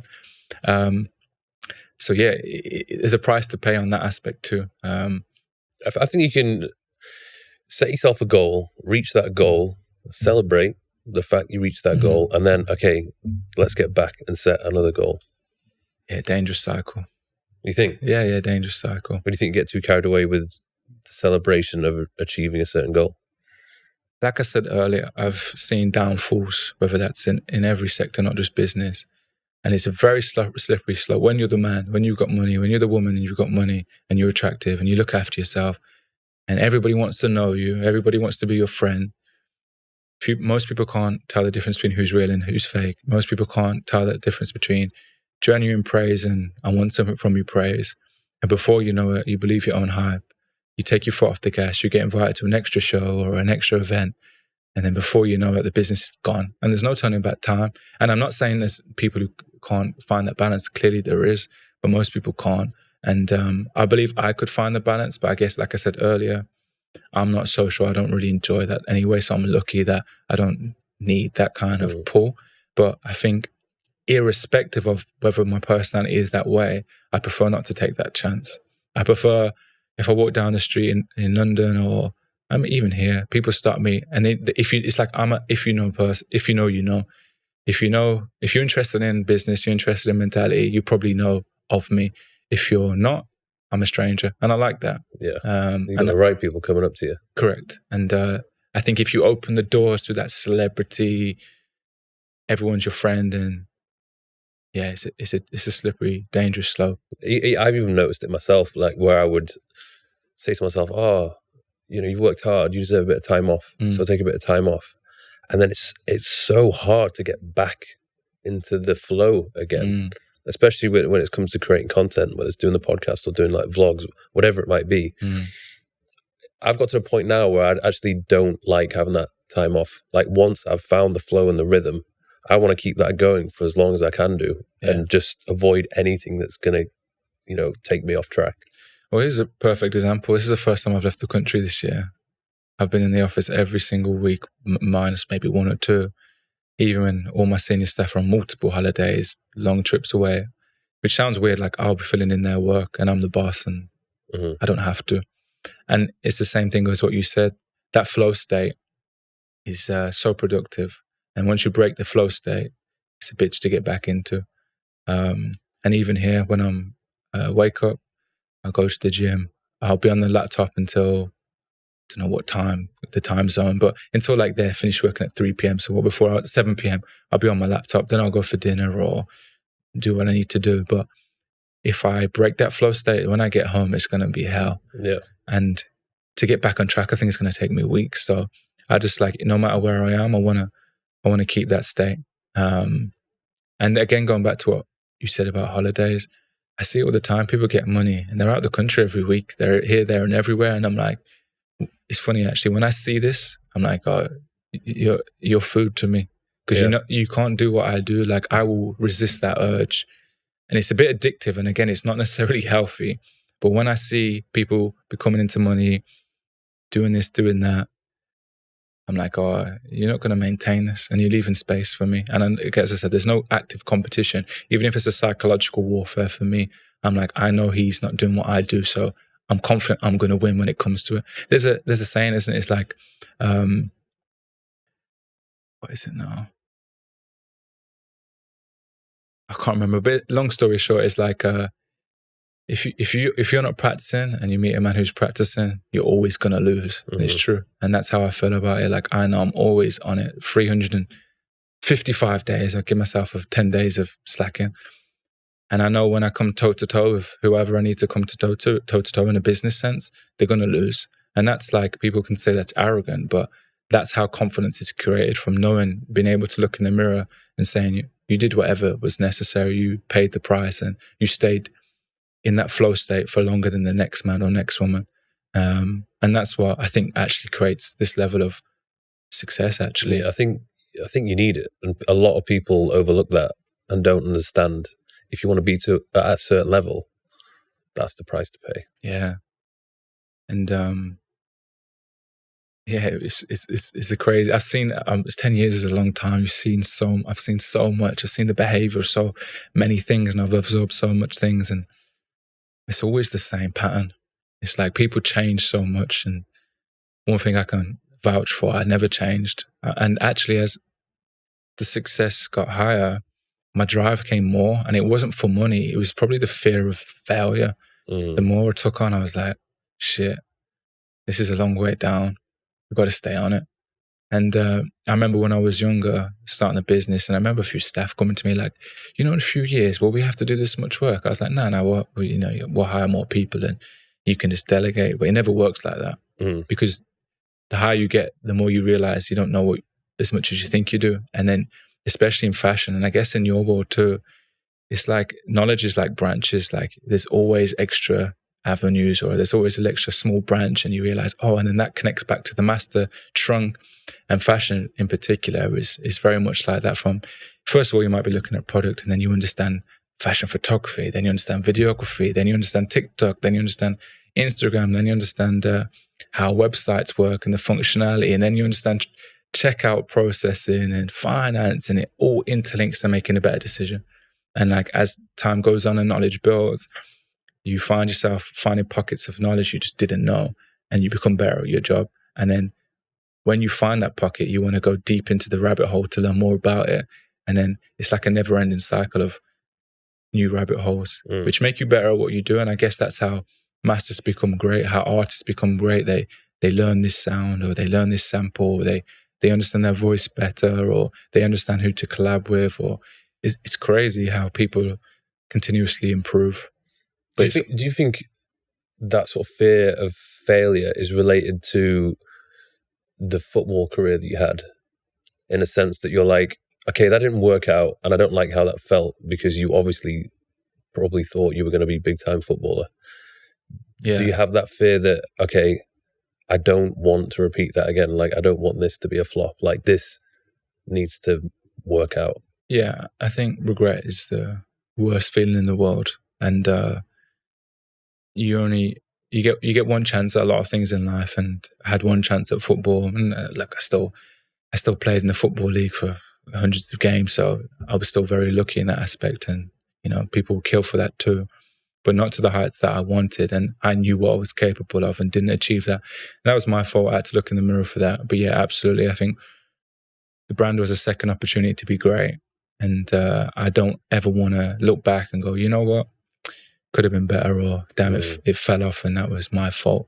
So yeah, absolutely. And that's failure, isn't it? Failure teaches you a lot of things if you're willing to, analyze what happened. But I believe a lot of people's problems is that when they fail, they straight away seek the validation of somebody to say, oh, it's fine, it's not your fault. And that keeps people in a loop of no traction, no elevation. When I fail, I won't point fingers. I won't say it's the economy, or I won't say, oh, someone fucked up, or oh, it's my fault. What did I do wrong? Because I'm the boss. I'm the direction. Everything, I'm responsible. Whether someone had a hand in it, it's my fault. I could have done better. So that introspection, and I guess taking complete accountability of all of the things that happen in my life, even when I shouldn't really, makes me good at what I do. And also, yeah, the fear of not taking accountability, which again, when I play football, I was like, oh yeah, the manager doesn't like me, or there was excuses. And some of those things may be true. There's always an excuse. There's an easy excuse for everything. And to be honest, some people's excuses actually make sense, but you still can't allow yourself to make them. And the moment you allow yourself to just say, oh yeah, but it's partly true, you're in trouble. You're just going to say, you know what, it's my fault. And I think regret eats people alive. And when you get older, your time gets, you can always be successful no matter how late in life. But once you have kids, you've got other responsibilities, you can take less risks. You've got bigger priorities, you've got less time, you've got less sleep. And then that regret starts to eat you up. And then not only that, it affects your relationships because you wanted to be this, or your partner wanted to be this, and you're both negative together or unhappy with how life panned out. And then before you know it, it seeps into your kids. Mm-hmm. Your mentality seeps into them. So I feel like you just got to be honest with yourself, own everything. Yeah, and use the power of regret to elevate you to never want that feeling and get you to where you want to get to. I like this one. You could be living the best years of your life right now, yet complain about trivial issues. Many falsely believe their career, love life, and happiness will always improve as life goes on. Only in hindsight do people gain perspective and then pray for times they once took for granted. Yeah, I stand by that That's one. That's like the golden years. Yeah. Do you think you're living them right now? Absolutely, and that's why I go 100. I always say this. I'm very honest to myself and I say to my friends, I'm 31. My hairline's still here, just about. I'm in shape. I don't have any dependents in terms of like my family. I've got a business which is profitable and successful and growing. If I don't go all in and take advantage of these golden years, when will I ever get that time again? And I think I could have had golden years even earlier, but they're even more golden now because of age. And everyone's got a time frame, men and women included. And also most people want children. So you've got to take advantage of your time, and you've got it, and you're free, and you can, mess around. And I've seen a lot of businesses, they've been on a crazy trajectory, not understanding they're on a crazy trajectory, had a big offer. No, it's fine. We're going to grow bigger in the future. Not took the offer, nothing to show for it at the end. Regret, pain, trauma, affects your whole life in the future. I've seen people in relationships with good guys or good girls thinking that they can always do better, and sometimes in life you can't.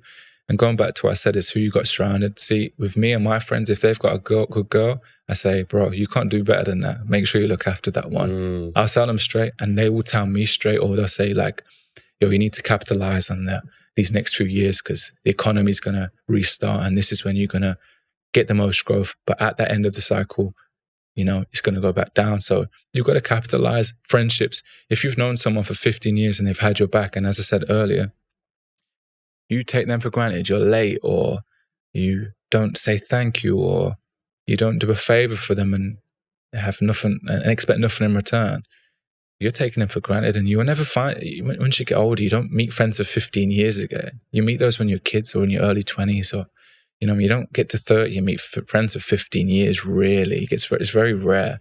So you've got to own that look, own that moment, because as I said, regret is horrible. And I felt it once, and I'm about to never feel it again. And also I'd hate people close to me to think that, oh, Reese doesn't value me, or Reese doesn't respect me. And I always make a conscious effort to show people who have had my back, I've got yours more than you've got mine. If you've got mine back 5 times, I've got yours 10 times, because I value you. And I'm not going to replace those people. When this business goes, do you think I'll ever be able to make another brand like this? No. Yeah. I know that. I'm not stupid. Will I ever be able to find a friend I've known for 15 years and has never done me wrong? Absolutely not. And I think you just got to value that moment and look objectively, which is super, super hard. And also, like I said, don't seek honest opinions. Like, find a friend who's going to tell you the harsh truth.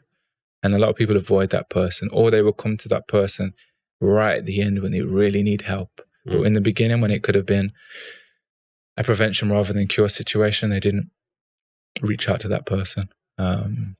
So yeah. If MDV takes off and it's flying over the next couple of years, like the growth and profits are crazy, would you think about selling? Yeah. I mean, like I said, it would be a hypocrite for me to say what I just said and say no. But then it must be so hard to say goodbye, I guess. Yeah, but everything ends. I'm cynical. Yeah. Nothing in life is forever. And I was with a friend earlier. I owns a brand called Ben J Art. He's been doing it for 15 years. And the business are at different levels. He respects me, I respect him. But he's got misses and kids. And I said, bro, like, don't look up to me as if I'm some god. You're the man with a happy wife and kids. So you're the man here, not me. And I said, of course I want those things, and timing is everything. You can't rush those things. But if at 40 I'm a billionaire, but I don't have a family, I'm a failure. So what if everyone looks at me like a financial god or a business god? So what? And so you can say you can regret, and the business can go on to do bigger things in the future, but you only need so much money. If I sell the business 100 million, 200 million, 300 million, whatever it is, what am I going to do with that? I couldn't spend that if I tried. Yeah. And as I always say to my friends, and I even say to my friends that don't idolize me in a business sense, because you don't need to do what I'm doing to be living a very good life. You know, everybody wants a nice car, a nice house, and those things aren't as expensive as you think. But the current generation, everybody seems to be a millionaire, which is far from the case. There's few people with £1 million, fewer than ever probably. Obviously, there's inflation, and you know, on that basis. But what $1 million can buy is significantly different to what $1 million could buy 10 years. So the buying power is significantly less. But everybody behaves as if money grows on trees. Yeah.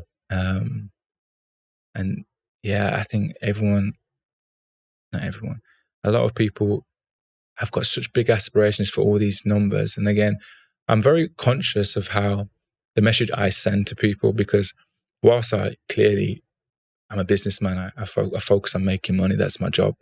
Obviously, as I said, not at the expense of other things, but it's very easy for me to sit here and say, oh yeah, you know, don't focus on money when I have money.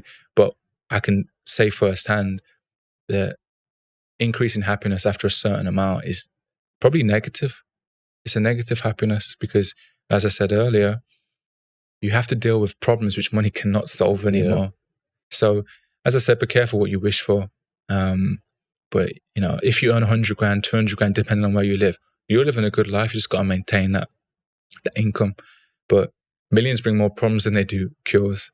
And then your level of taste increases, your surroundings increase.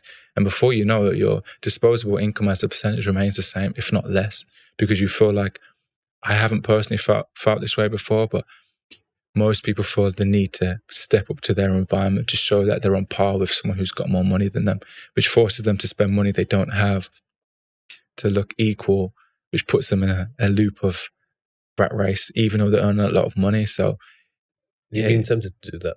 Me, no. I've always classed myself as a leader. I've never cared to follow, or I always knew I'd become what I would become, and even if I was behind in the trajectory of how other people saw me or saw whatever the business, I knew in the end I would always be the winner. And that again may sound arrogant, but that's from being strategic for a long period of time. So now, as I said, when you own such a large equity and the profits are what they are, there's very few people who can talk to me in a business sense. I always knew it'd be that way. It just took some time. Again, it's not a competition, but that was always my end goal, to have a successful business and have no one to answer to. I have no business partner to say, you can and can't do this. I don't 50-50. No, it's not going to happen. I wouldn't go into a business venture 50-50 unless it was with someone extremely more successful than me, which is possible, of course.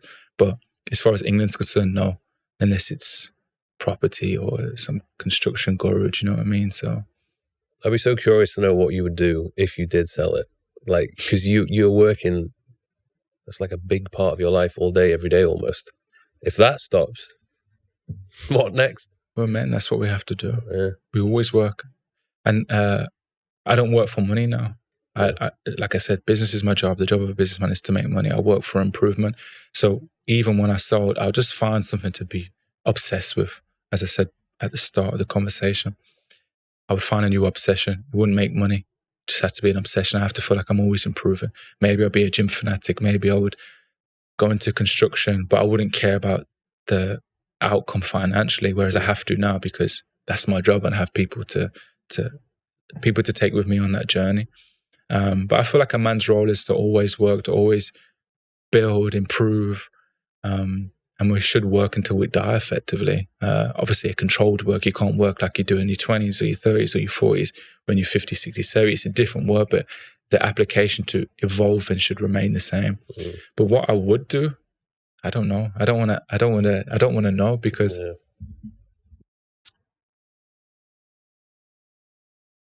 I think you would have a big void, or I'd have a big void. And you'd probably set up another business of some sort. Or I reckon you get like crazy into something fitness related. Maybe. Because for those people who don't know, like, you've got an impressive rig. You look after that. Yeah, that's from not eating. Yeah, probably something like along that line. Something where I have to be in the 1%. I have to get every little marginal gain I can find at whatever cost, whatever time. I've got to do it. But you would leave a big void, and I'll never be able to replace that. I've known people who've sold businesses and they tried to get back in the same field. It's like your first love or your first kid. You'll never have that feeling again. It's impossible. And that's what makes people depressed, actually, because you're always trying to fight that feeling of what you had, and it will never come back to you. I've had people try and approach me for the business, and they say, yeah, it's the ex-founder of X. He took it IPO, and he wants that feeling of on the journey again of a new brand, and he's opening stores, and he will pay any price. That's what I hear. Of course, any price is subjective. Whether they will is a different story. But I get it. They are, middle-aged people, older people. They've had that buzz of being the man, being the founder of that brand, or being part of that journey. And when that journey ends, they're desperate for that hit again. It's like a drug. I think the awareness of you're in a drug game is key. I know that. I know the cost and outcome of every scenario. And I know what's going to come. So I'm prepared for all of this. I guess even the situation or the life I have to live now, before I had it, I knew it was going to be like this. So going back to the dark times, I knew it was going to be like this. So it's fine. I could handle it. I knew the pressure was going to be big. I knew the risks would be big. I knew dating would get harder. I knew new friends would be harder to come by. I knew all of this. So I'm not surprised now I'm here. And again, also in the country of success, when you, as I said, I keep saying as I said, but as I said, when you know you're going to be successful and you genuinely believe it, when you see the money, you don't change because you already knew you had it. You just didn't, it wasn't there yet. And that's how I am. So you could give me £1 billion today, I'm going to be the same. My friends will tell you he's going to be the same. He's still going to say, I'm not buying sweets in the cinema, but I will buy a nice car or live in a nice house. I will invest into a business which makes sense, any amount, but the small things or the principal things, I'm still going to maintain that level of humility. But I think you have to visualize the traps, the feeling, everything before you become it. I guess that's, law of attraction, and it can be quite basic at times, but I think it works if you really, really believe it, not just write it down on a piece of paper and on a vision board and say, yeah, I'm going to have this. If you truly, without a shadow of a doubt, believe you're going to do something, you'll probably do it, and you go all in. Did you anticipate that realistically the dating life and relationships would take a hit? Yeah, I mean, fortunately from a young man, I was playing football, so it was kind of the same anyway. Obviously, it's a whole nother level now. Because I imagine you have absolutely no issues finding a woman. Even I remember I'd be scrolling through Instagram and my marketing director would send me these models, like female models, for potential campaigns we're going to do, and I'd just check, like, oh, I wonder who they're following. Oh, following Reese. Oh, interesting. I go on another one. Oh, it's following Reese. Interesting. So what do you look? I'm sure your DMs are getting hit up. What are you looking for when it comes to a woman? You know what it is? I think you have to test people, and I always say, myself included, everybody's nice when things are going well. But what about when it's not going well? What about when your business is under pressure? What about when you're stressed? What about when things just don't go your way? And you sometimes need a long period of time to see that in a person. Because if somebody's dating me, of course, we're living in a nice place, we go and eat restaurants. I'm a very calm person, don't stress people out. They're also probably thinking, oh, this could be a good life, and it looks a subjective, but I take care of myself. Of course you're going to be nice.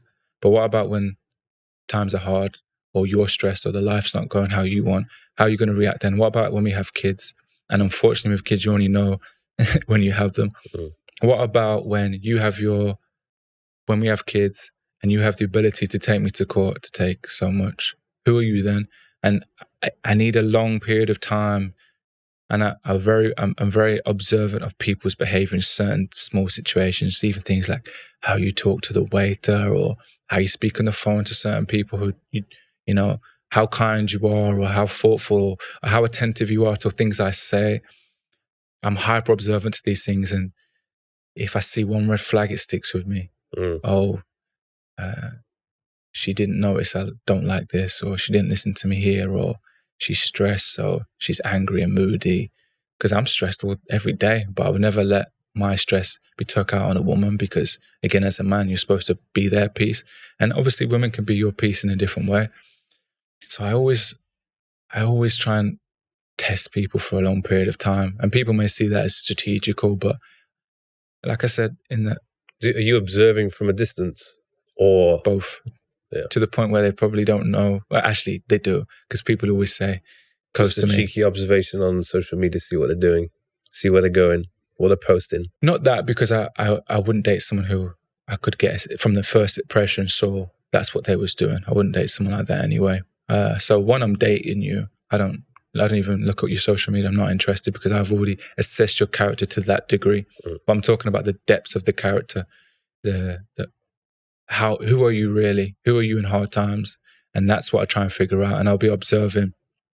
And people who date me, or even my friends, will say, he doesn't miss nothing. He won't say anything, but he's picked it up, and he's going to remember when the time comes. And that's how it is. And it's very difficult. And like I said, someone always does something which I'm like, I'm not sure about that. Can she be the mother of my child? I'm not sure she can handle the stress, because being a mother is the hardest job in the world, way harder than what we do, way harder than being the CEO of a top company. That pressure of children crying, lack of sleep, all of that, you've got to be right. And then when times get hard, relationships get rocky, the people change and people evolve. Are you solid enough to ride it out? Are you solid enough to say, you know what, here's a payday here, but I want to stick with him. I want to make it work. I want a happy family. I don't want a broken home. I need to analyze those things. And it's very difficult to know within a year. It's very hard to know within 2 years. Sometimes you just got to go through it to see. But being a calculated person, and I would say I make the decision a lot of the time. It's a high risk, high reward situation. So it has to make sense to me. And until it makes absolute sense and the risk is low and the reward's high, I take my time. What's your thoughts on marriage? Do you think you get married? No. I like the thought of marriage, but in the Western culture, it's changed. It's changed. It's not what it used to be. And also, as I said before, people's motives, you never know until you sign that dotted line. And it's a horrible way to think like that. And I have this conversation with him. You need to think like that. That's the problem. Because you're worth a lot. You don't want someone to come in and take it all away, half of it. Yeah, I have this conversation with them all the time, and obviously they're passionate about marriage, and I completely understand. And I said, I understand, because you're speaking from your perspective, and I speak from mine. If you was you, and you was worth 100 million, and I'm a regular guy who work in a regular job, and I say, babe, I want to get married to you with no prenup, so I have the ability to take half of your worth, would you say yes? Well, maybe not. Okay, so it's really important to see both sides. It's difficult, but to see other people's perspective. In Middle Eastern law, fine. Of course, I'm a man. I'll always take care of my children and take care of the woman. If I committed to you and it doesn't work out, I've always got your back, because at some point you had mine and I saw something in you special. So hopefully that they will be solid enough for me to always want to, and they'll keep the relationship strong enough for me to always take care of them.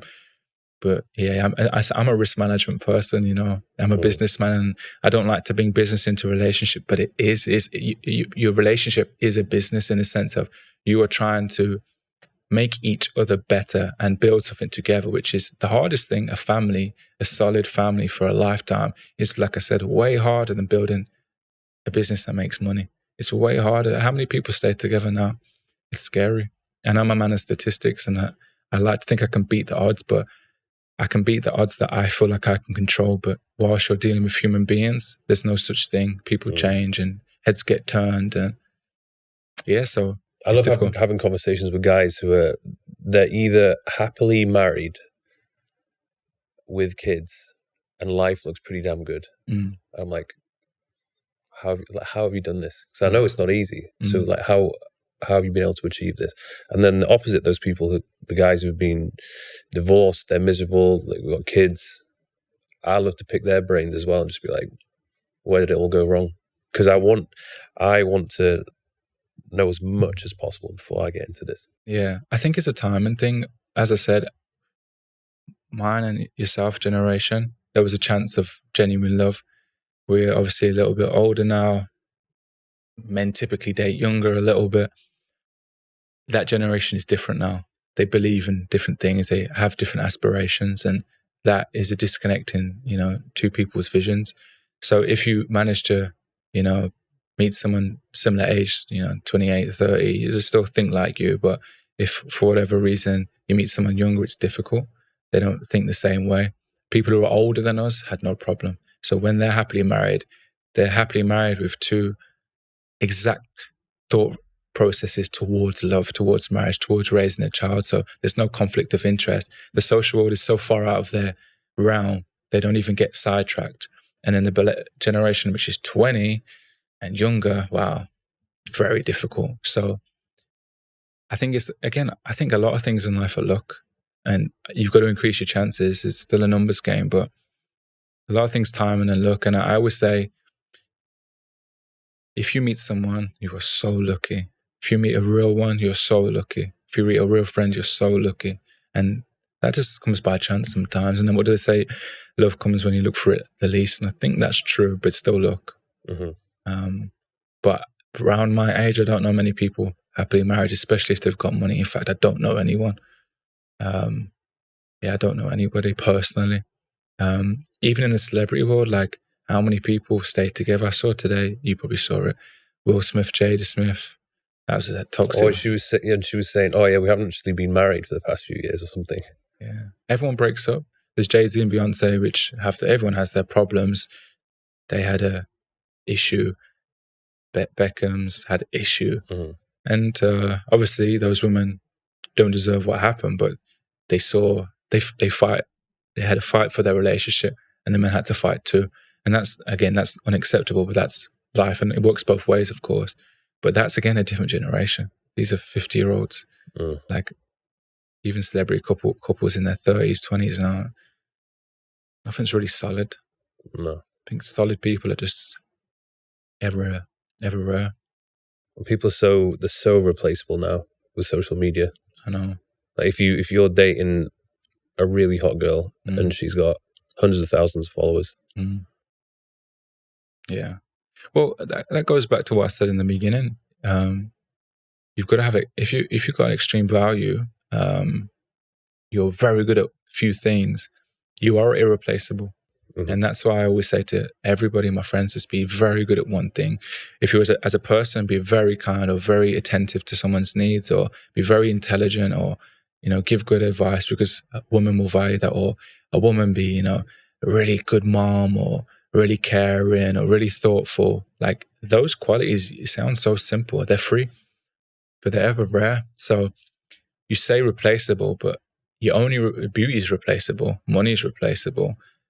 Even on a personal level, like, yeah, you can say looks or money.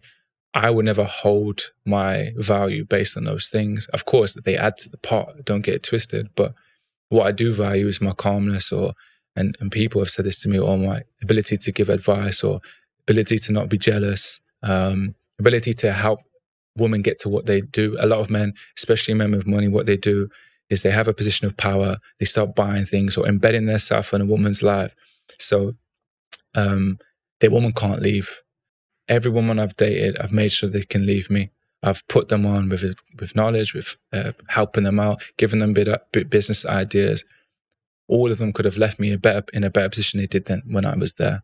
But they don't leave because they identify, oh, he actually wants the best for me. He's not with me just so I look good on his arm. He's not there trying to keep me in the house. I'm like, yo, do your thing. Like, I want you to be the best shoe. And I think that's what's missing. And also, when I get close to women, they're not going to leave because of those things typically. Obviously, if they don't have that mentality in terms of they just want to have fun and they want to go out and they want to party and they don't care about advice, yeah, I'm not for you. If you are, then yeah, you value me. And it's the same on the other side. I believe men and women are very different. We have different qualities. Again, it depends on the relationship dynamic. But the women I've met who are super loving, caring, good energy, good vibes, always positive, you don't leave them to. You know what I mean? Because you want them around. They're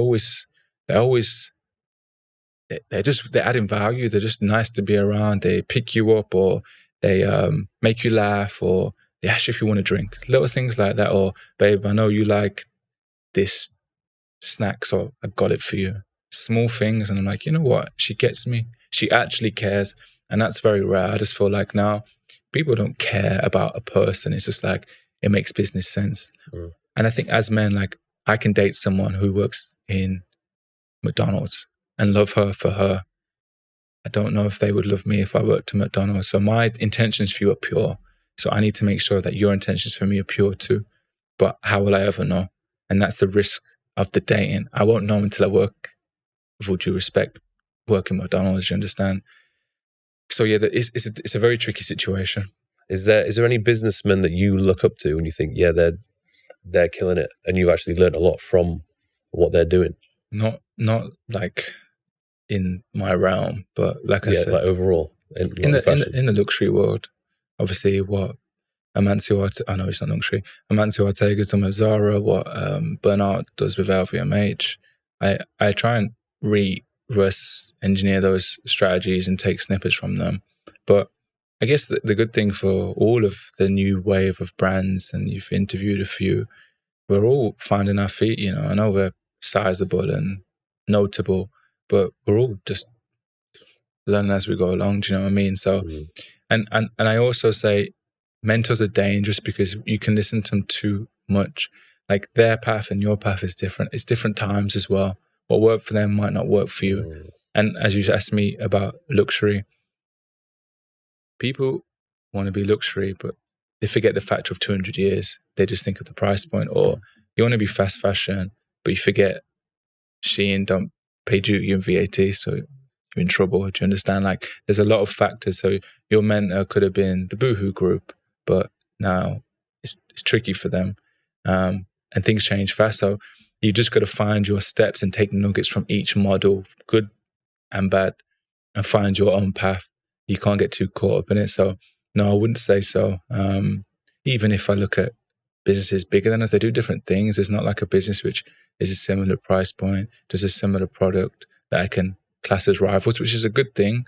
That's what you call a blue ocean strategy, isn't it? It's like you play in an ocean where you've got no sharks, whereas there's many brands of sharks all over the place. They're competing for the same customer, and they all following their same strategy, which is going to cause problem. Yeah. So you've got to go a different route, and I think that applies to life in general. Especially now, everything is changing so quick, especially with AI. It's almost like if you have an idea, maybe you should just go for it instead of trying to do too much reading, trying to ask too many people or the mentors that, they were killing it back in the day. It's different. But the game has changed now. Maybe you might get put off. Yeah. You can by what they say. And you're like, okay, I'm not going to take that risk. I'm just going to do the thing they did and hope it works for me, which you probably won't because the times have changed. Absolutely. Someone asked me recently, do you think I should make a book for entrepreneurs? I said, well, you can, but there's no book for being an entrepreneur. Yeah. You figure it out along the way, and your failures and someone else's failures are different, or how you react and how someone else has reacted is different. In fact, they could have reacted a certain type of way in a certain time period and it would have worked. You react the same way now, it's not going to work. For example, a lot of people held onto the influencer marketing strategy because it worked for brands in that period, and they're still doing it to this day. That was 10 years ago. It's not going to work anymore. You've got to find your own path, and that's what makes a good business and a bad business. That makes a good entrepreneur versus a bad entrepreneur. You are a trailblazer. You find what people do not see. You take risks that no one else does, because if you follow the same map as everyone else, you get to the same treasure, and the treasure's already took. Do you know what I mean? So I read a lot naturally. I observe a lot of financial statements, and I go, okay, well, who's making money? Who's going backwards in this current economy? Okay, Zara keep putting numbers on the board, and H&M's going backwards. Okay, what's the difference? Oh, Zara have got the best retail spaces in every region. Zara are faster, they're cheaper. Again, that's not my model, but I'm analyzing what works for them. LVMH, okay, they keep doing well. They're luxury. They own all of the best brands in the world. They've got a conglomerate, a monopoly. Okay, no point looking at them. I can't do that. And then I'll look at brands around me. Okay, they're doing a lot of wholesale. Okay, they're heavily branded. Oh, this is a woman's brand that does dresses or tailoring. Oh, maybe maybe there's a spot in here that I've missed, or a menswear brand does accessories and primarily in the, putting numbers on the board, or maybe there's a bigger market for a thing. So I look, observe, dissect, and try and find the factors which make sense for me, and also try and find the factors that make sense for them. So once you've owned a market, this is what people do a lot. They see a brand, it's working. I'm just going to do what they do, but make it cheaper. But they own the market. You can't do that. Like, it's like saying, I'm going to make a phone which does everything Samsung try it. I'm going to do everything that the Apple does, but make it cheaper, or add a flip screen. Yeah, but people buy iPhones, so there's nothing that you can do. You can't take it away from them. Same in fashion. Okay, I'm going to use this influencer, and I'm going to change the hood to blue. And that's going to be my point of difference. Is not enough. You've got to have like 6 points of difference from the person you're inspired by to take their customer. And those 6 points of difference also have to be good points of difference, not points of difference for points of difference sake. So it's really difficult to like have a mentor. You've just got to find your own path. And maybe in a business sense and like a fundamental financial sense, okay, that makes sense.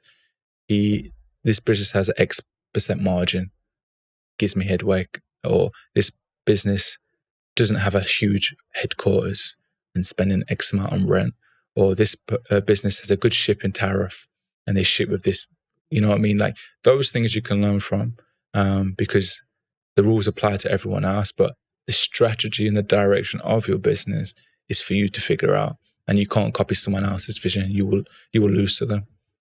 What direction do you think the sort of the trends are heading in over the next couple of years? I think you will agree the classy old money style is back in play. How many people can pull it off? I don't know, but the minimalist era is back upon us. By the Laura Piana. Yeah, correct.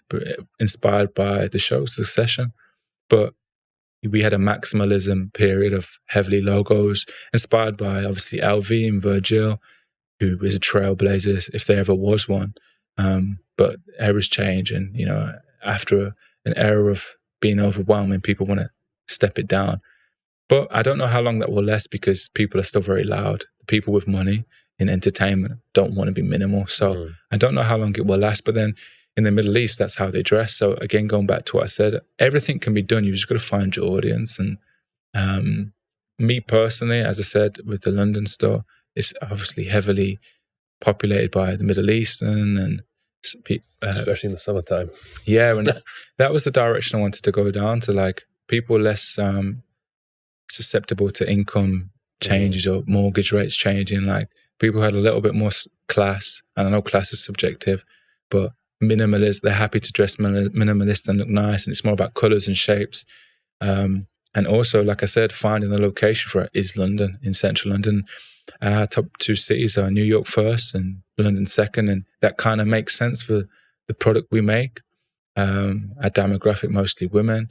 And even if I look at the sales data every week religiously, and what I see selling now is the stuff that is the direction I want the brand to go, which is the more classy, minimal.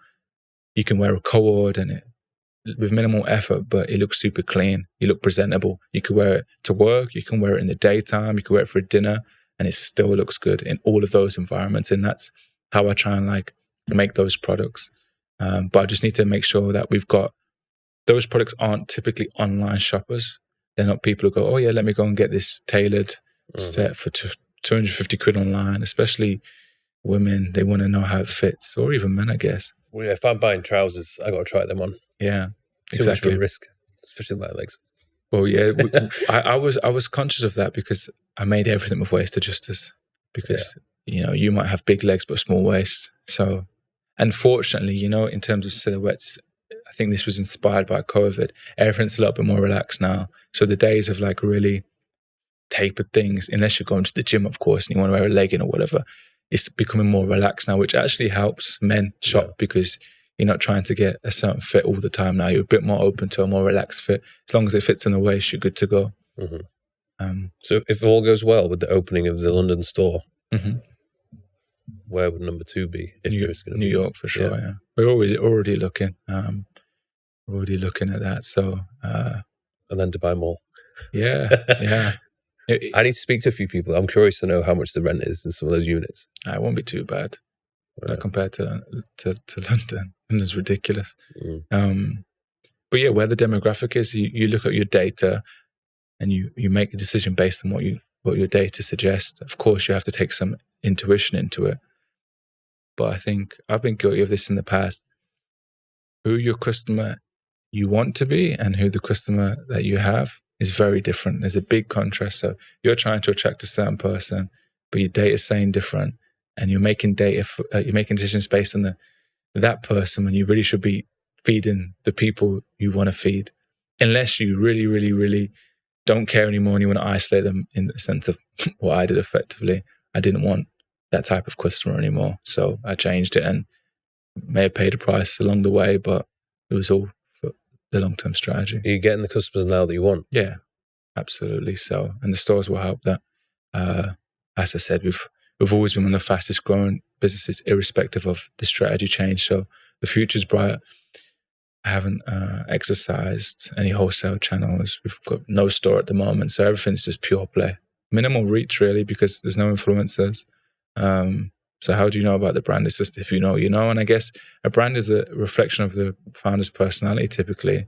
And I don't think it's necessarily a good thing that it reflects mine, but it's a controlled manner. And I think the business is in control, and personally, I'm in control of.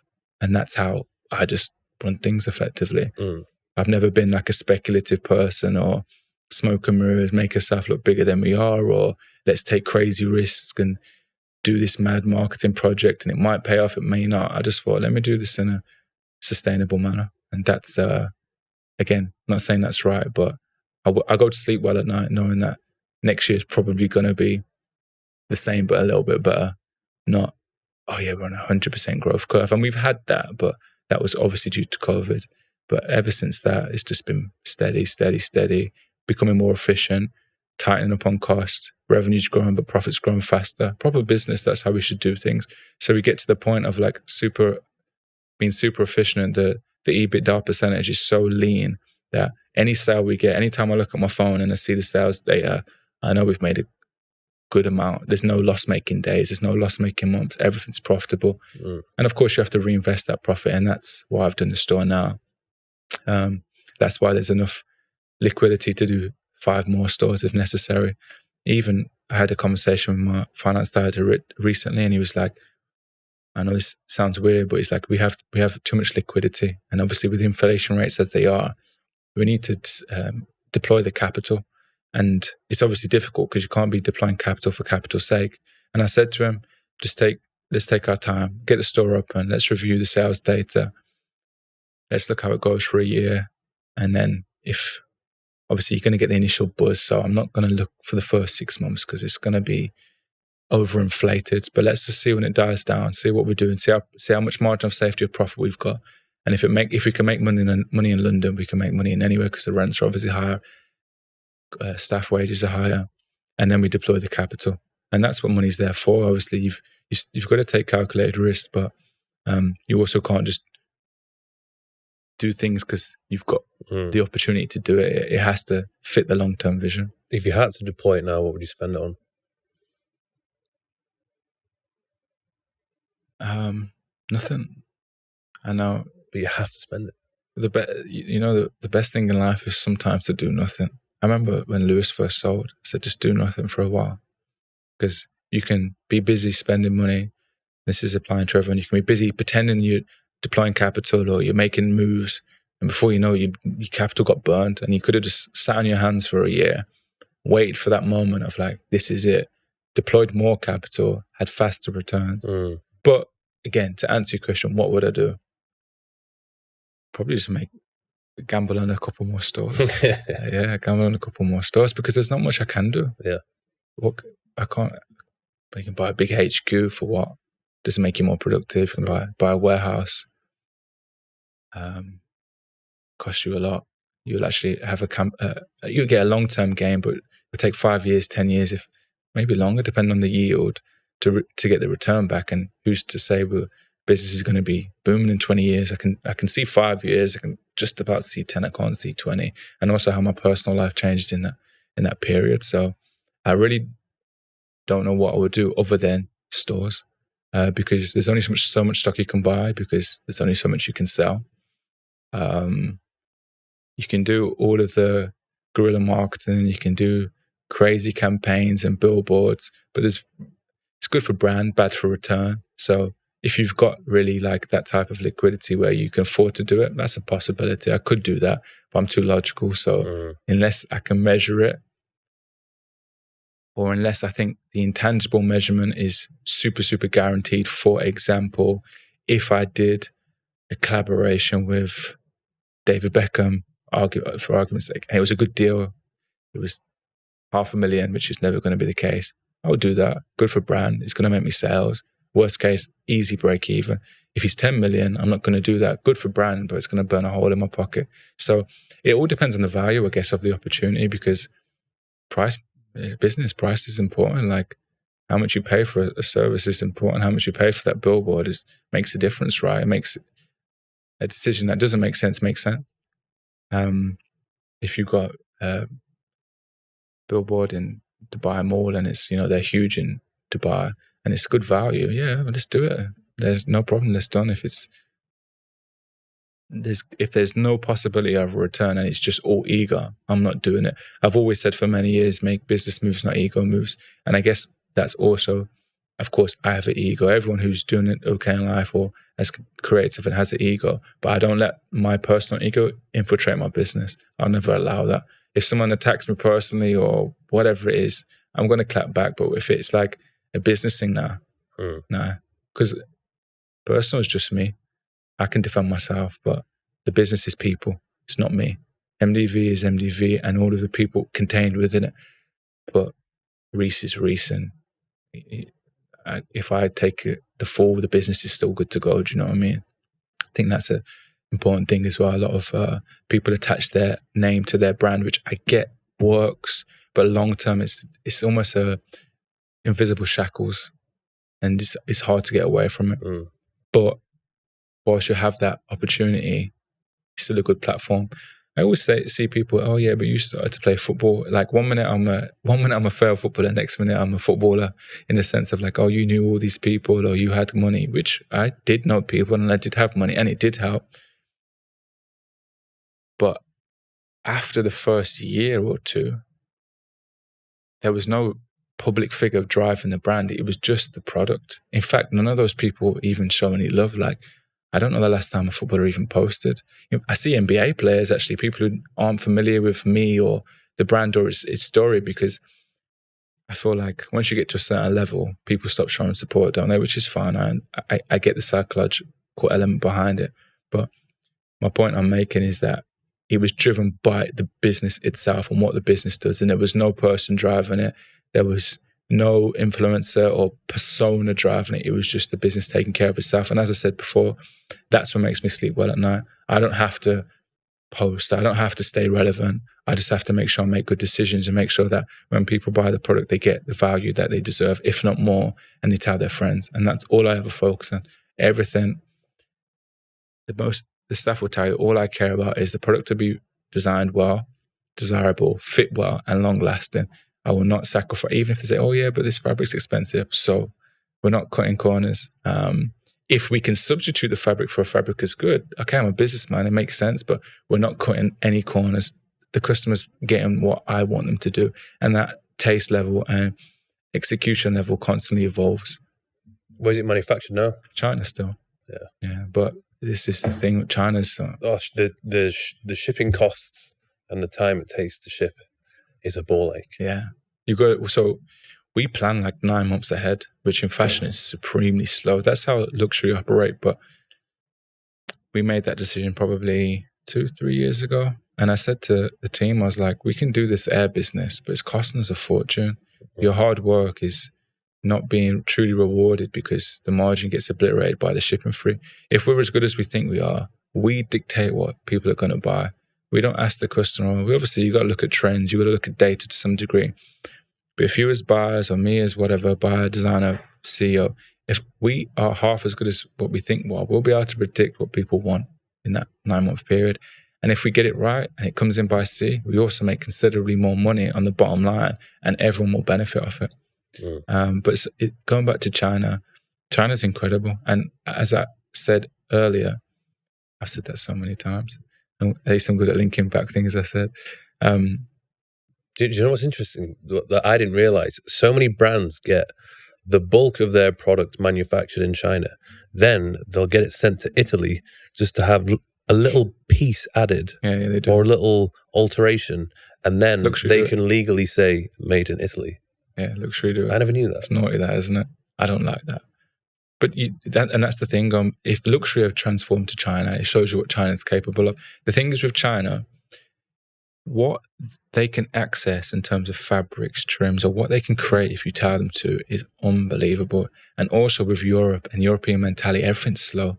They take ages to do anything. It's like 90 days to source or get a soul made, or it's ridiculous. We're in China, they've got that urgency about them. This is why they're, as an economy, doing pretty well. Like, they're growing and they don't have as much debt as we have or whatever. It's because all of the people have a mentality of like, let's get to work and let's have some urgency and let's try and improve and do things better than we did. Because when I first started to now, it's a different place. Like, they will accept minimum orders. Like, back then it was 500 everything. Now it's like 100. Okay, no problem. Yeah, you got to pay a little bit more on cost price, but you limit your risk. The access to trims and, as I said, fabrics, unbelievable. And even construction, obviously they're as good as you tell them to be. If you tell them this is the pattern, if you tell them this is the size spec, this is the construction, they're going to listen to what you say. If you tell them to do this and it's terrible, they're also going to do what you say. I think people think with manufacturers, I found a good manufacturer. No, they're as good as you tell them to do. And sometimes you do get lucky where the manufacturer may have a pattern maker who's very skilled, and sometimes they'll have a pattern maker who's not. And you may think that's a good factory, but no, that's an individual person. A factory just produces. You as the brand direct what the factory does, and they listen to what you tell them. Or as long as you pay, they'll do what you ask to do. And that's why it's incredible. Speed of shipping is good if you air it, costly, but those costs are coming down now. After lockdown, it was crazy. Yeah. But now it's okay. Have you ever gone there physically to have a look around? Yeah, many times. Yeah. Do you think it's important for every individual that owns a brand to do that? Once or twice. After that, it's same. You see the factory, you see the fabric market, which is the size of Dubai Mall, literally, and you get overwhelmed with choice. You see the trim market, which is absolutely huge. It's great for getting creative, though. You'll see a fabric or you'll see a trim that you like, and you can apply that to a new product. Or isn't there a big expo happening pretty soon in China? Canton They do Fair. every year. Canton Fair, yeah. Canton Fair. Yeah. You been? No, but when I was there, it was on, but I was too busy with the schedule of what we had to do. But I think that's more for like technology. Okay. So like China are incredible. They're on a technology basis. They're coming up with new ideas, and a lot of like the Amazon sellers, they go there to find the next products to sell. But the problem is everybody's doing the same thing, so it's quite competitive. But some of those people kill it. But China's incredible. I've tried everywhere, but the problem is speed. And I know we plan far ahead, but it's not the speed of the factory; it's the communication. I'm hungry. I email you. Why are you taking 5 days to reply to me? Yeah, that's what does my head in every time I go to Spain. Like, I can't work with somebody who has less than me and I'm working harder or replying instantly. Like, I'm here, I'll look at my phone, I'll reply to you. I don't have to, because I'm on holiday. How can you be in your factory and still find 5 days to reply to me? It's a mentality, isn't it? And also that's why Europe's in trouble financially too. It's just a deep-rooted mentality of complacency. Whereas, even here, people are on it. Yeah. They are on it. And it's just how you're raised, like, do a good job, work hard. And I just think the Western world's just becoming so slow, sloppy, soft. And obviously economies pay the price as well. That's the proof is in the economy, isn't it? And even the UK economy is driven by foreigners. It's not driven by British people. And even when British people drive it, the government would make it difficult for you. So it's crazy. I noticed that every time I go back to the UK, wherever I go, whether it's like a restaurant or cafe or a shop, everybody who's working there looks like they just don't want to be working there. Yeah. Again, enthusiasm. I think enthusiasm is such an undervalued skill. It's priceless. But if you're enthusiastic, I don't think I'm an enthusiastic leader, to be honest. I'm enthusiastic internally, but externally, no. We spoke about this with when you vlog, etc. But if you've got genuine enthusiasm outwardly, it's so infectious. I'm very, as I said, neutral. You got to make sure that the staff you hire for that store are very enthusiastic. Yeah. You know what's funny? One of my staff sent me a TikTok from Zara, and like they was doing a checklist of like how to hire for Zara is like moody, unhelpful. And I was like, well, maybe that's part of their brand image of just like, we are the brand. We're not at your service, you're at ours. Mm-hmm. Luxury is very much like that. So it wouldn't surprise me if it was intentional for Zara. However, I don't want to, you can't start like that. Before you know, I'll be getting dragged on social media, you know how it goes. But yeah, enthusiastic is a really, as I said, with dating, if you're dating someone who's enthusiastic, you work with someone who's like, yeah, we can do this, or no problem. Like, you like the person and you want to give the person more. When someone's like, oh yeah, but this, you're like, Jesus Christ, just help me. Like, let's run the same mission here. Let's do it together. Because personally, I wouldn't like to say the word I can't. I'm, again, realistic. So I said earlier, can I become Zara? Probably not, but I'll try. But most things I'm like, yeah, we can do it. We just need time. Let's do it. Just let's work hard or strategize and get it done. But when I work or have worked with people in the past who are, but yet can't, it's not going to last. It's not going to last. And I'm super understanding of how things take because I've done every job.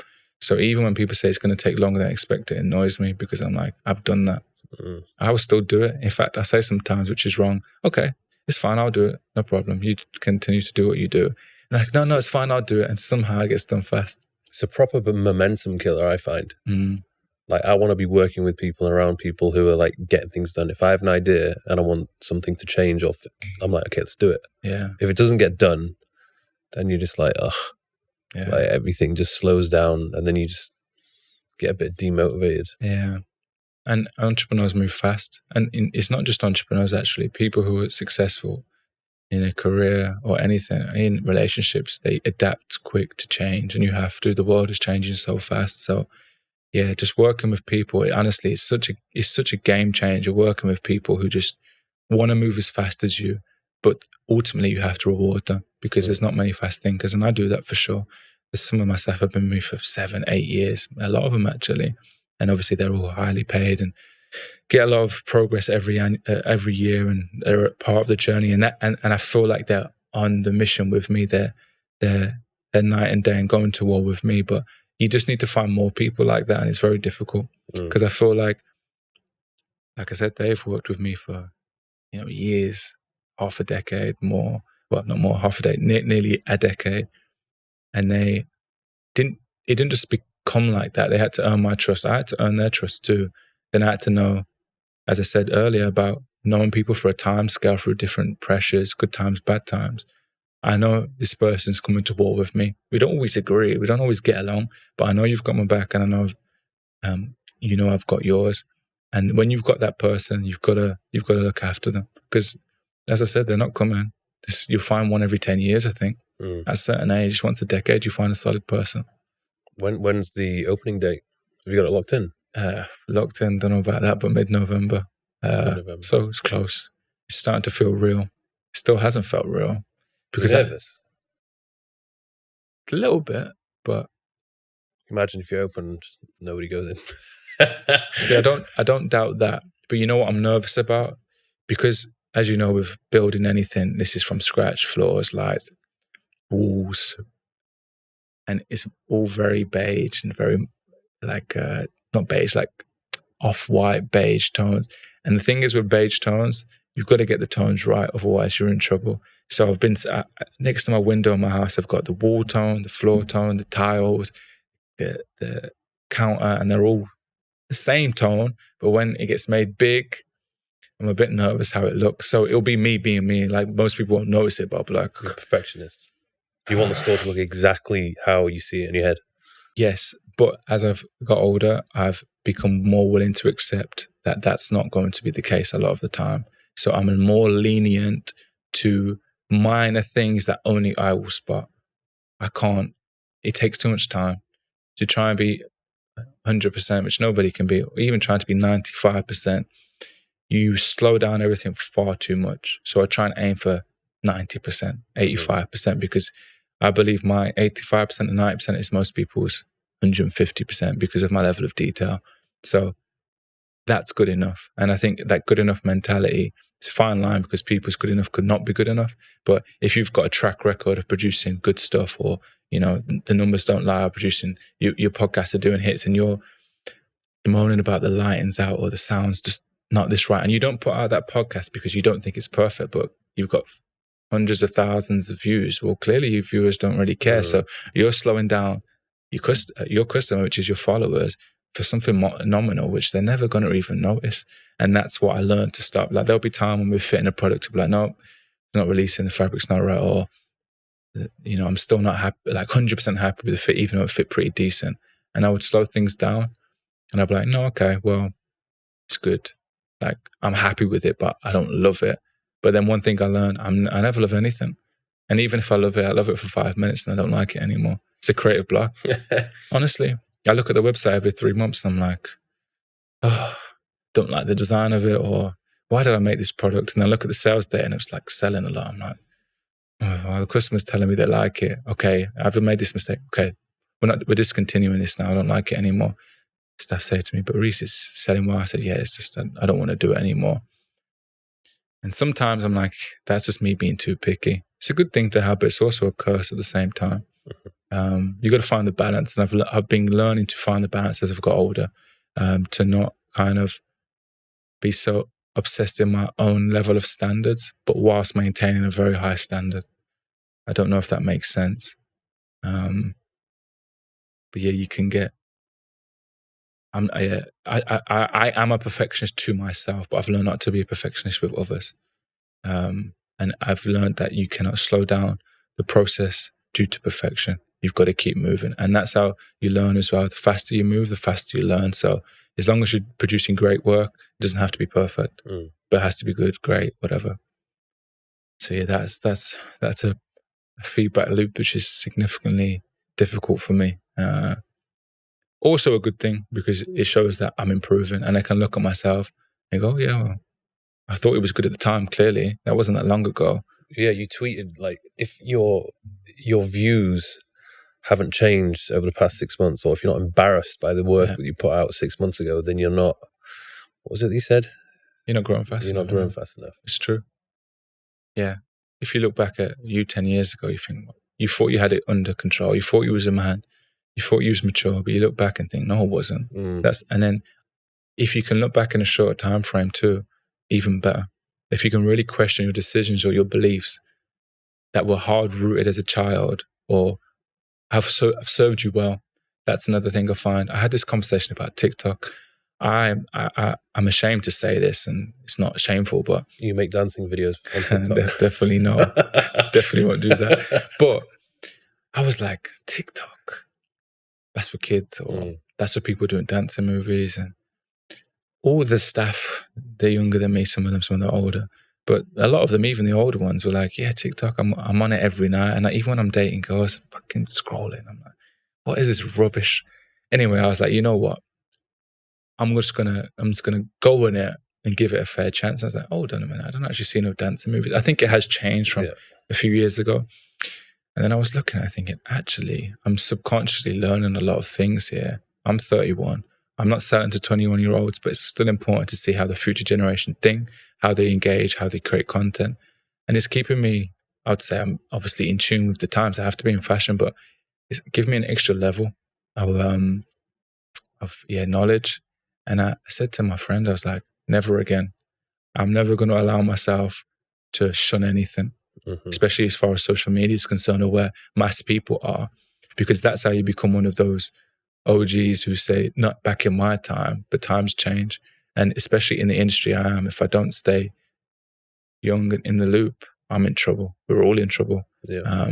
Just from a mentality perspective, not clothes. I'm not looking at how they dress, because most of the people on there, especially as far as my algorithm is concerned now, it's not what I want to sell to, but it's really interesting to see how people think. And you can get too caught up in your own ways. And I could be sat here saying, oh, well, it's worked for me for the last 10. It's going to work for another 10. It won't, unless I stay in time with in tune with the change of the time.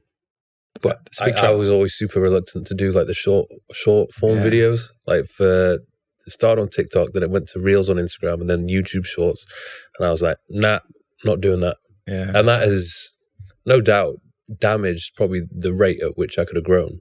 Yeah, but it is what it is. I think I stay very true to like my values, and I refuse to sell out and follow trends just because everyone else is doing it. You know, that's a funny thing because I'm exactly the same, but I've learned again in recent times by keeping it so, you think you're keeping it real, you think you're staying true, but no one sees it like that. They see, why are you not doing that? Yeah. No one sees it like that. That's a generational thing. My friends always say to me like, yo, why do you not post on Instagram? You dress cool, or why do you not go out, like be seen? Or why do you not, if they would say, if I was you and I had your money and I had your business, I'll be doing this, that and the other. And I'm like, no, that's corny, or I'm not doing that. But then part of me thinks, well, people don't think, oh, I'm keeping it real. They just think this guy's a ghost or this guy's weird. And it's finding that balance. Like I'm not going to be doing dancing videos anytime, but why don't I post on TikTok? Again, even I find public speaking, and I know I can speak, but I don't particularly like to post. I would find it cringy of me posting a podcast clip of myself on TikTok, but that's me. Other people aren't going to see it that way. I'm just too old school. I've been raised by like... Yeah, but there's an audience out there that are going to appreciate that. And also, I've never heard anybody say, Reese, you're corny. Yeah. I've never heard say, oh, like what he posts is cringe or attention seeking. In fact, they all say the opposite. Even girls I date, like, why don't you post?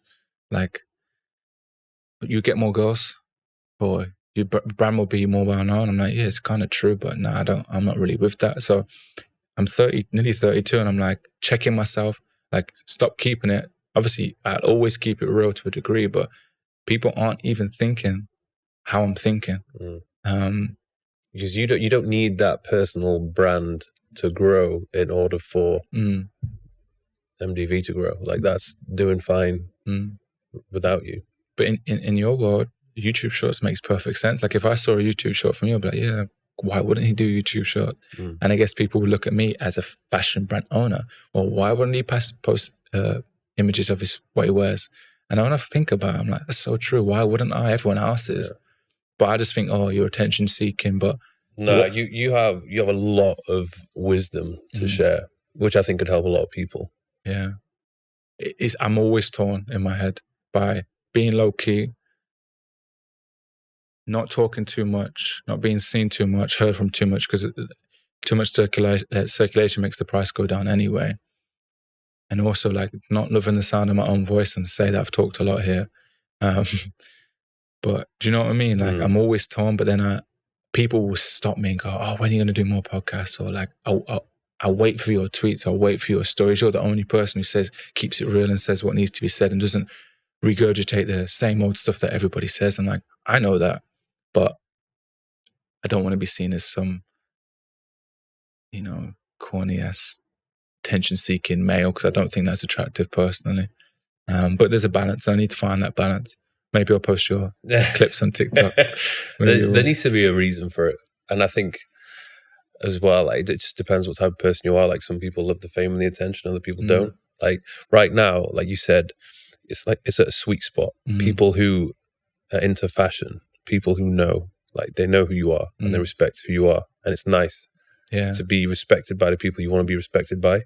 Whereas if, let's say, for example, you did blow up on social media, then life gets a little bit annoying. Like you can't walk down the street without somebody coming up to you. Yeah, people are going to be filming you. You have that, I guess.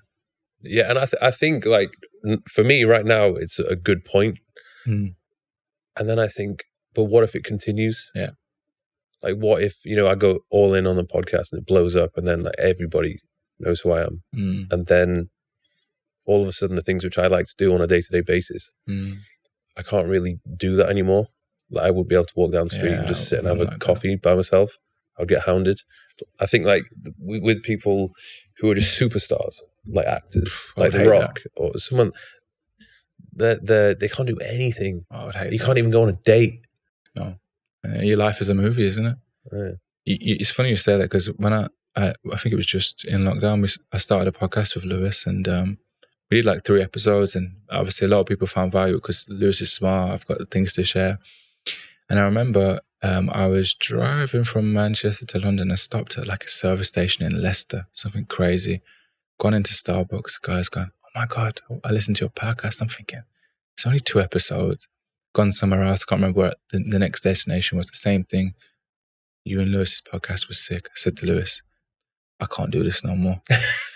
I stopped the podcast, and he was pissed off at me and understandable because he's different to me. We're different people, but he had a big passion for podcasting, but it's hard work. Obviously, people are stressful. That was another reason too. But I know when I speak, people listen, and I know the knowledge I have to share is lived and can be valuable. But I'm also very conscious if I do that too much, it will make me more popular than I want to be. So like I do 1 podcast a year. I did this podcast this time last year in Dubai actually as well. So I'm very trying to keep the balance of like, if I do a podcast every 6 months and obviously different audiences and different fan bases and people take to me, then all of a sudden I've got more attention than I really want. I kind of want my attention just to be like pure business, and he can dress okay.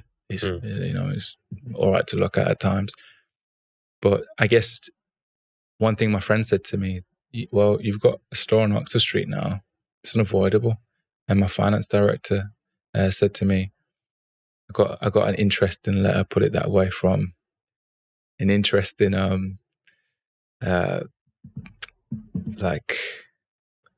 entity. And he was like, well, this is your life now. Like, you created that, and that's the path you went down.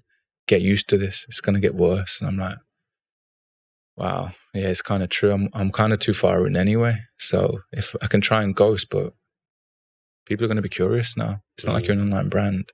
And again, my strategy is store. So I guess I just have to own it, whilst obviously not making the business reliable on me in terms of me posting about the brand or me having to wear the brand wherever I go or whatever. But as a person, you're a person of interest. And it's, I guess, at some point it's unavoidable. Mm-hmm. But I always wanted to delay that. But I guess at some point. There's pros and cons. Mm-hmm. I think that one of the pros is you'll get some really cool opportunities that come your way. Yeah. And maybe some people who you respect or look up to, all of a sudden, they want to meet you. Yeah. So that's a cool thing. But then there's just obviously a lot of headache associated with it as well. Yeah. And I think in the UK, I don't know, when you're on top in the UK, people just want to see you burn. Oh yeah, that keeps me motivated too, though. I know that for sure. But I think that's a good thing. It's a good thing. As I said, if everyone loves you, you're in trouble. I've always been fueled heavily by that envy. I've had it since I was a young boy. So for me, it's even in school days, high school sweetheart. I'm talking to someone else wants to fight who's older. No problem, let's fight. Okay, football. Oh, he dresses a certain type of way. Why is he so flamboyant? Okay, let me try and block him. Okay, you're going to see. It's always the same for me. So I've learned to harness that and embrace it and turn that into a fuel. So I'm actually like, whereas in US, he's so cool, or I like the way you dress, or your business, oh my God, it's amazing. In UK, I don't get nothing like that. So like I said, it's a blessing and a curse. If I did have all of that side, and I don't, maybe I'd believe my own hype a little bit. I think I said on Instagram the other day, my biggest success today is I'm still normal. Despite the fact that I can have whatever I want, I'm still so down to earth. Confident, yes, but so normal. Like, you can stop me in the street, I'm going to speak to you, I'm going to be polite. I'm always nice to everybody.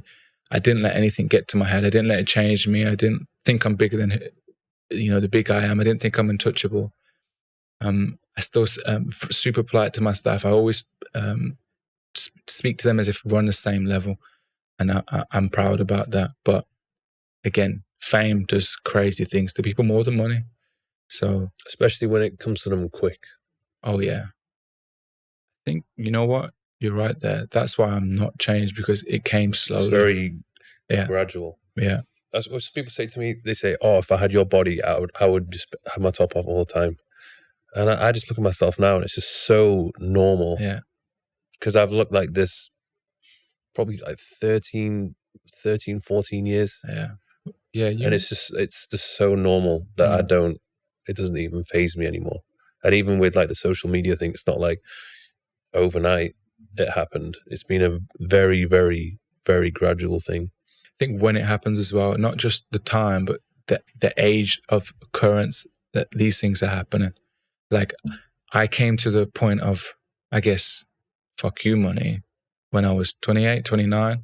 But I've already experienced women from playing football or being even before football. I always experienced what it was like to have attention, or I always experienced like to what it was to feel like the man. Because when I was 19, I was the man in that field because I was an up and coming footballer. I already had that feeling. So it wasn't like I lusted for it afterwards. I was always like, oh, I get that. I don't really care for it. And now I really don't care for it. All I care about now is internally knowing I got my shit together, that I am who I think I am. I am the man that I said I would become. And that what's the word I'm looking for? Like self-validation. I know I am who I am, and I say what I am, and what I portray is who I am. And that's all I ever cared for. And I believe that now. So, and I always knew I was on the way to become that. And I think you've never fully arrived, but I think the perfect time to test someone is when they have everything and they don't need anybody for anything. And can you remain pure, kind, and down to earth? And I feel like I have. So that is, I'm proud of that. But yeah, no more celebs. Yeah, man. On that note, we'll wrap it up. Anything else happening apart from the big store opening? No, business as usual. Hustling as usual as the game goes. And people can find you on Instagram, Twitter, TikTok soon. Yeah. And with the clothing shipping worldwide? Yeah, of course. Yeah, of course. Nice, man. Thank you very much. Thank you very much, man. Pleasure.